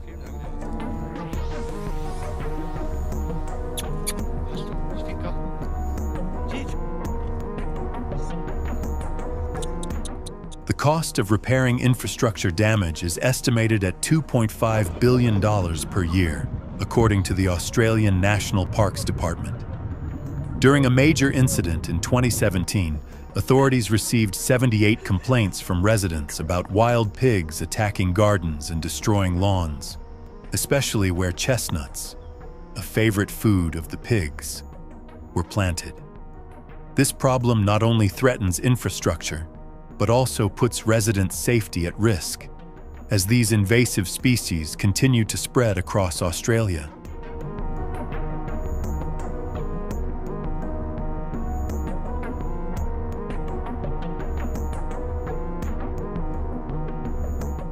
To protect communities and urban landscapes, authorities have taken strong measures to control the growing wild boar population. However, there have been some unfortunate incidents involving hunters, with 12 reported attacks. These boars are highly aggressive, charging whenever they hear loud gunfire.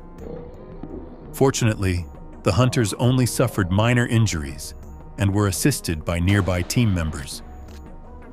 Hunting organizations report that no serious injuries have been caused by the wild boars.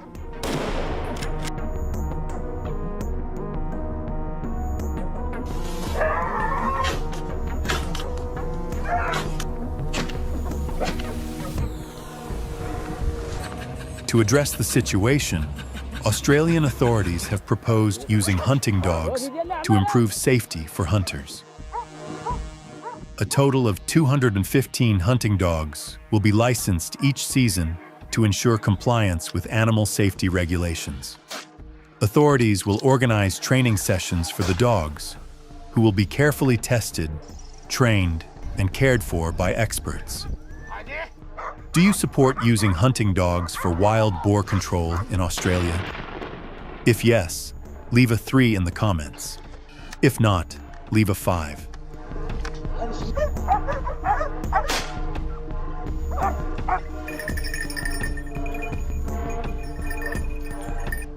Since hunting wild boars in residential areas could disrupt public order, authorities require hunters to move their dogs to designated forest zones.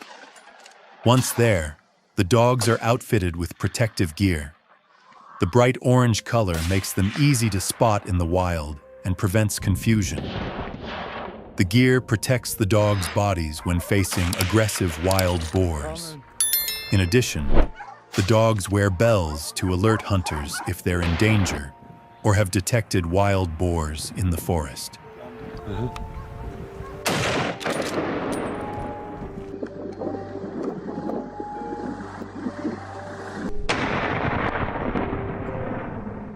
Hunters must work in teams to support one another in dangerous situations. Team leaders hold meetings to guide them on regulations and possible scenarios they might face when dealing with wild boars. Additionally, Hunters must be at least 18 years old, hold a valid hunting license, and meet weapon use standards. Anyone who doesn't meet these requirements is not allowed to participate in hunting activities.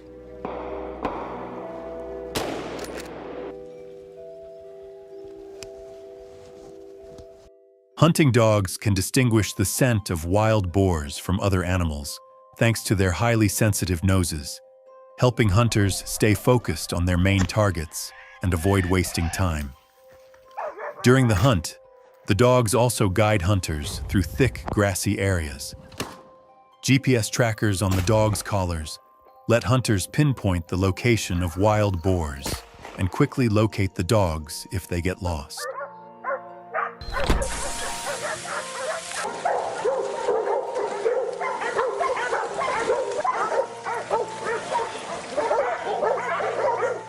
Wild boars often hide deep in forests and travel in herds, so when hunters locate a target, they can take down 5 to 10 boars at once. Hunters stay alert and ready at all times, and their flexibility and preparedness have helped reduce the wild boar population in some parts of Australia from 15,000 to around 7,000 in just 2 years.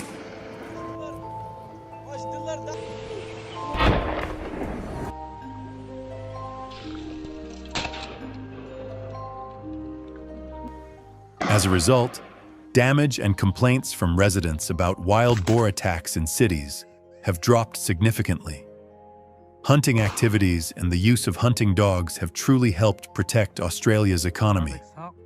If you don't support using hunting dogs, comment 0, comment 1 if you want a more exciting wild boar hunting experience. Don't forget to subscribe to the channel to stay updated on our latest videos. Stay tuned for the next one.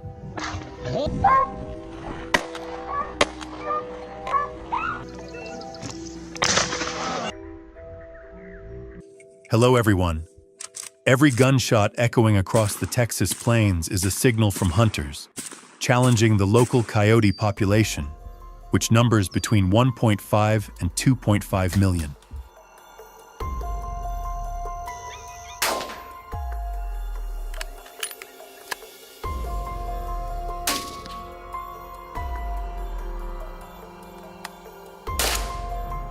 According to the U.S. Department of Agriculture, coyotes cause over $80 million in damage each year in Texas alone. As a result, 15 to 20 hunters participate in coyote control operations annually to protect the economy and public safety. So what methods do Texas hunters use and how do their strategies work? Keep reading to find out, and don't forget to subscribe to our channel for the latest updates.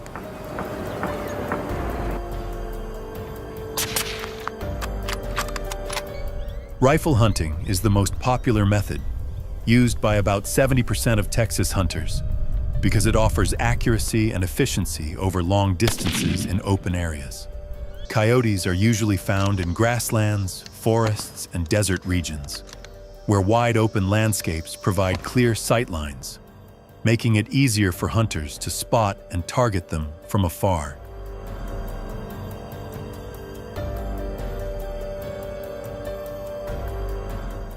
In these environments, rifles like the .223 Remington, .22-250 Remington, and .243 Winchester provide a major advantage.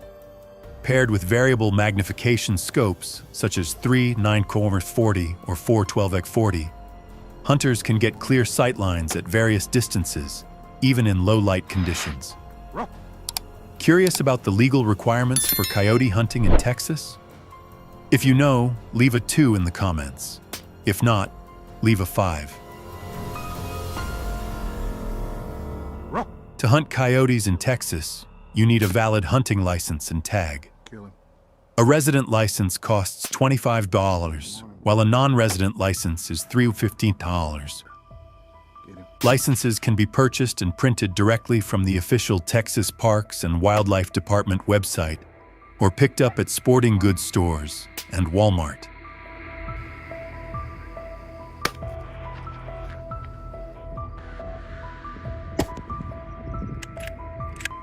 Another key advantage of hunting coyotes in Texas is that the season is open year-round with no population limits. This means hunters can take as many coyotes as they want, as long as they follow other legal regulations. Hunters also use pre-programmed electronic devices that mimic prey sounds and coyote calls, along with simulated movements of small animals like rabbits or birds to attract coyotes. This helps bring them within range, boosting the chances of a successful hunt. Baby jackrabbit. Sean mentioned it too, looking through his scope, but it's hard. When a wolf appears, the hunter must stay completely silent to avoid startling it. Carefully observing the wolf's behavior and movements is crucial, ensuring it remains in clear view without any obstructions.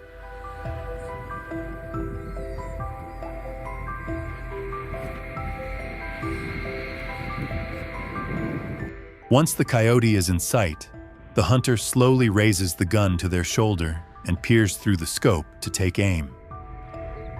Hunters typically target vital areas like the chest or head to ensure a quick and humane shot. Squeeze the trigger gently and steadily to avoid shaking the gun.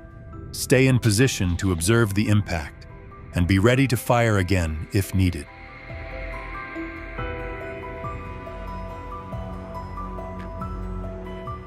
After the shot, the hunter confirms the wolf's death by checking for movement or signs of breathing. The wolf is then tagged, and the kill is recorded in accordance with Texas parks and wildlife regulations. This thorough process ensures ethical hunting practices that balance predator management with the humane treatment of wildlife.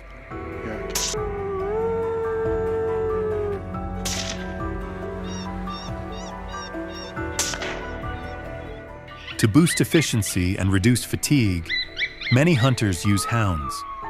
In Texas, when hunting coyotes with dogs, specific breeds are chosen based on hunting style and terrain. These breeds generally fall into two categories: sight hounds and scent hounds. Ever wondered which dog breed is best for chasing and tracking coyotes?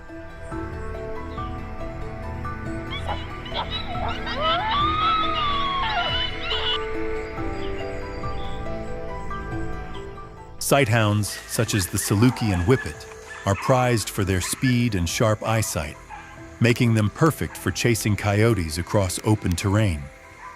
In contrast, scent hounds like the American foxhound and treeing walker coonhound rely on their highly sensitive noses, allowing them to track coyotes over long distances and through dense undergrowth.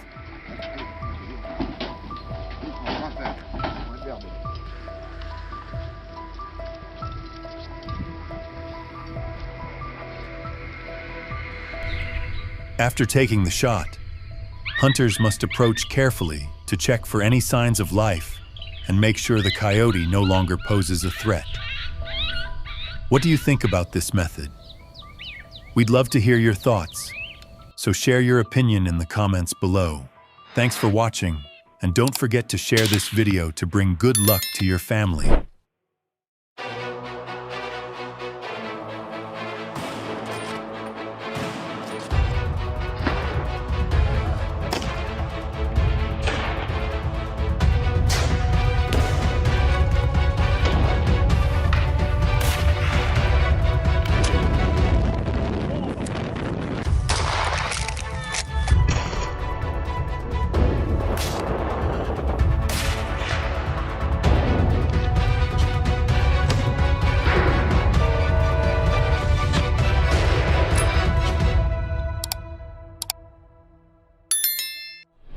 Hello everyone. In the wilds of Canada, a new reality is emerging from a special breeding laboratory. The original goal was to meet pork demand, leading to the creation of a new breed called the super pig. However, these pigs escaped and have now become an unexpected threat to humans.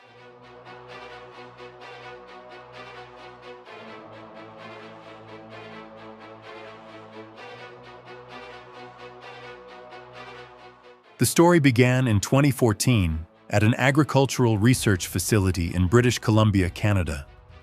Scientists there aim to breed new pig species to provide high-quality pork in large quantities for the market.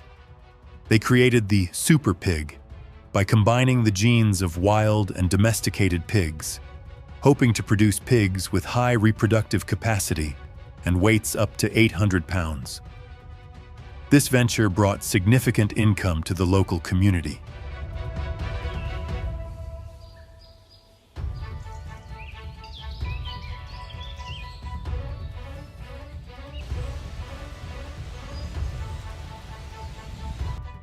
At first, locals were thrilled with the project, since a regular pig usually gives birth to 10 to 12 piglets per season. But the super pigs in the experiment could produce up to 30 piglets each season. Trouble struck in the summer of 2019 when a group of super pigs broke through the protective fences and escaped, beginning to spread throughout the area.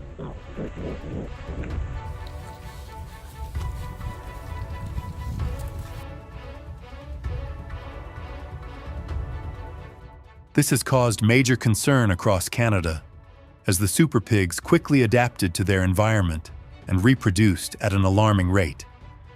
Farms were devastated, and locals who witnessed it were stunned. The creatures once bred in laboratories had now become uncontrollable, posing a serious threat to humans.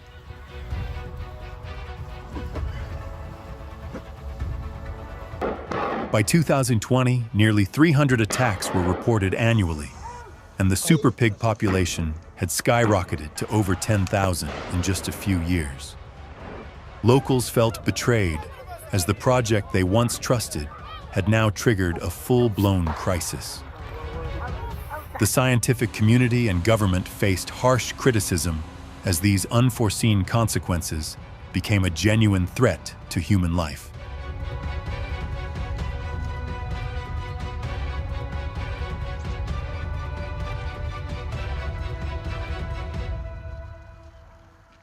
As a result, Canadians tried using wooden fences and wire mesh to keep the wild pigs out of fields. But these methods were expensive and short-lived. With the situation worsening, the government began looking for new solutions, including the use of firearms.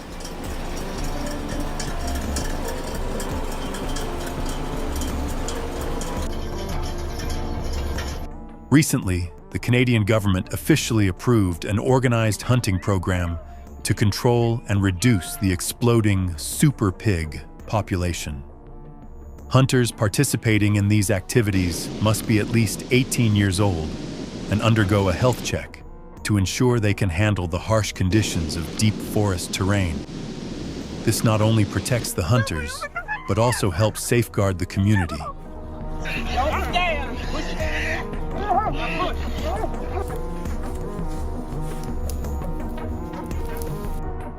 Hunting is not allowed near residential areas to prevent any risk to the public.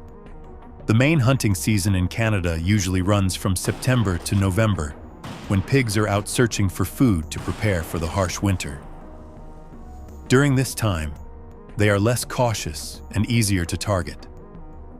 Hunting in the fall also helps minimize impacts on reproduction during spring and summer, reducing negative effects on biodiversity.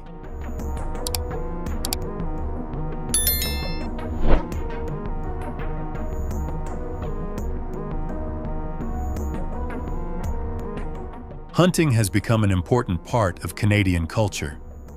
To encourage controlled hunting and proper wildlife management, the Canadian government offers hunters rewards ranging from $200 to $500. Hunters practice skills like camouflage to avoid detection by wild animals. Hunting licenses also require them to report specific animal counts to authorities, helping monitor wildlife populations and prevent illegal hunting. This system helps maintain a balance between conservation and controlling growing wild animal populations.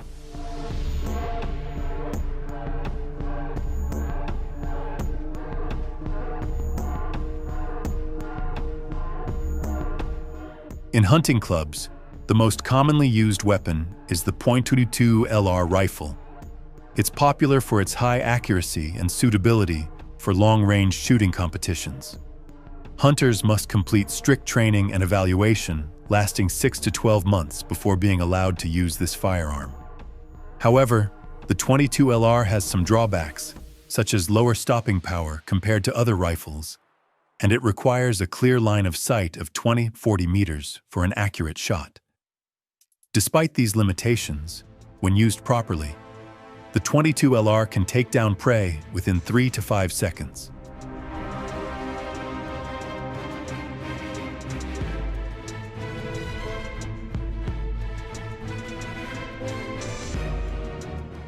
Learning about hunting culture in Canada, I realized that hunting isn't just a recreational activity.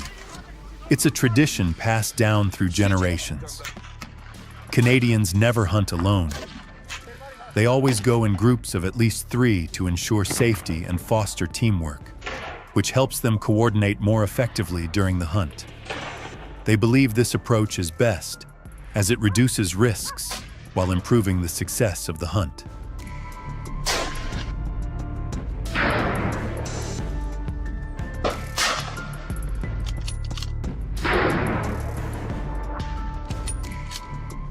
A little-known fact is that wild boar hunting will end in 2030, when the government determines it's no longer necessary due to a significant drop in the wild boar population. After the hunting season wraps up, Canadians usually hold a big celebration to process the wild boar meat. The meat is turned into traditional dishes, and awards are given to hunters who worked hard to protect their homeland from these invasive animals.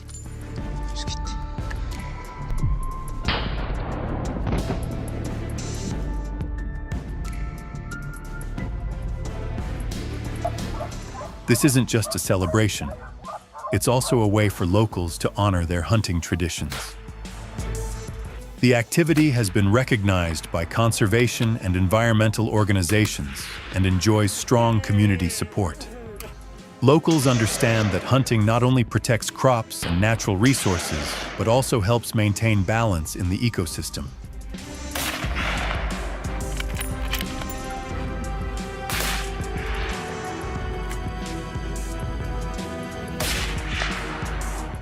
If you enjoyed this video, drop a comment below and be sure to hit subscribe for more blessings and divine protection. Want our explorers to scout new hunting spots? Just leave a comment with the number 1. Now, let's dive into the next video together.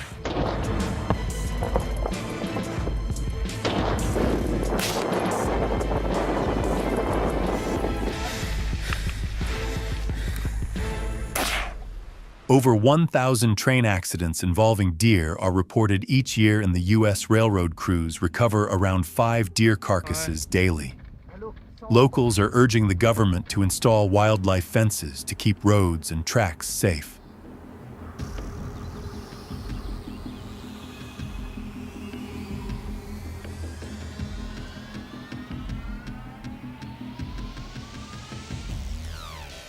Have you ever seen a train hit a crocodile? Sounds unbelievable, but this is a real photo from South Africa. In Limpopo, grazing livestock, especially goats, is still common, creating serious traffic hazards and affecting the local transportation economy. Hundreds of train accidents involving livestock are reported worldwide, but this one is unique. A cat miraculously escaped from the tracks.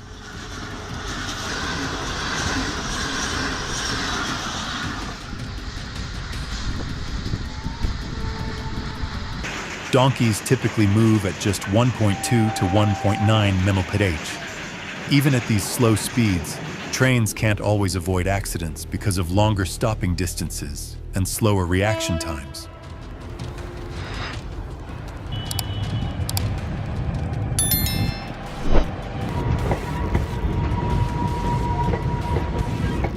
Wild dogs are responsible for more than 20,000 traffic accidents each year, and 45% of these involve trains.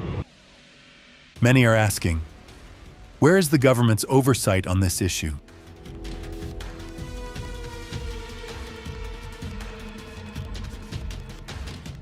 A train moving at 74 km/h hit a flock of birds flying at 35 km/h within just 1,500 feet of visibility.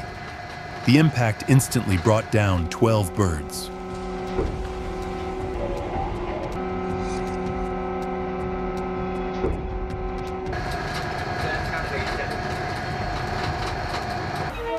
A standoff happened when a cow froze on the tracks, ignoring the train's horn. The conductor's desperate attempts failed, and the train barreled forward, barely missing the animal by inches.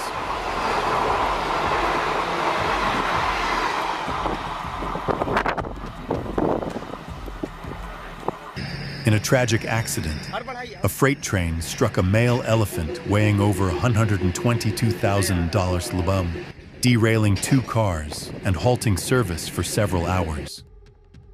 The elephant unexpectedly crossed the tracks on a foggy morning. Train operators report encountering 5 to 10 elephants per trip, raising the risk of collisions. Across Africa, train elephant accidents are estimated to cause 1.2 to 2.5 million in damages each year.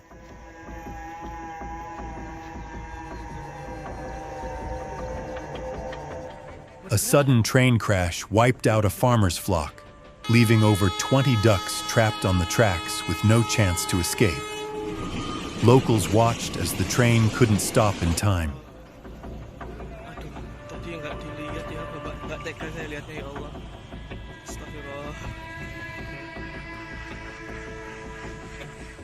A young goat, unaware of the danger near the tracks, panicked when the train's horn blew and got stuck on the rails. This short video captures the tragic consequences of carelessness. Traveling at over 60 mph, the train gave barely any time to react.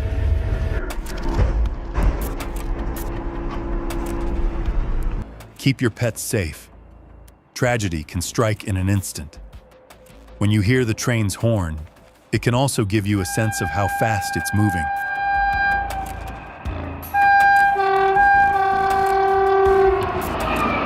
If a cow runs beneath the tracks, it could be safe. In India, the Railway Act of 1989 bans and fines livestock grazing, including pigs, on railway tracks to keep everyone safe. Everyone needs to stay alert and follow the rules to prevent accidents. The train's horn echoes across the tracks, warning within a 5-yard range. That's why fences are crucial in grazing areas, to protect livestock and local livelihoods. If you live near railway tracks, keep your pets indoors to avoid situations like the one in this video. The cow ran but couldn't get away from the speeding train, a heartbreaking reminder of the dangers of railway tracks. Fences, careful watch, and stricter rules are needed to prevent such tragic accidents. Which moment in the video hit you the hardest? Share your thoughts in the comments below.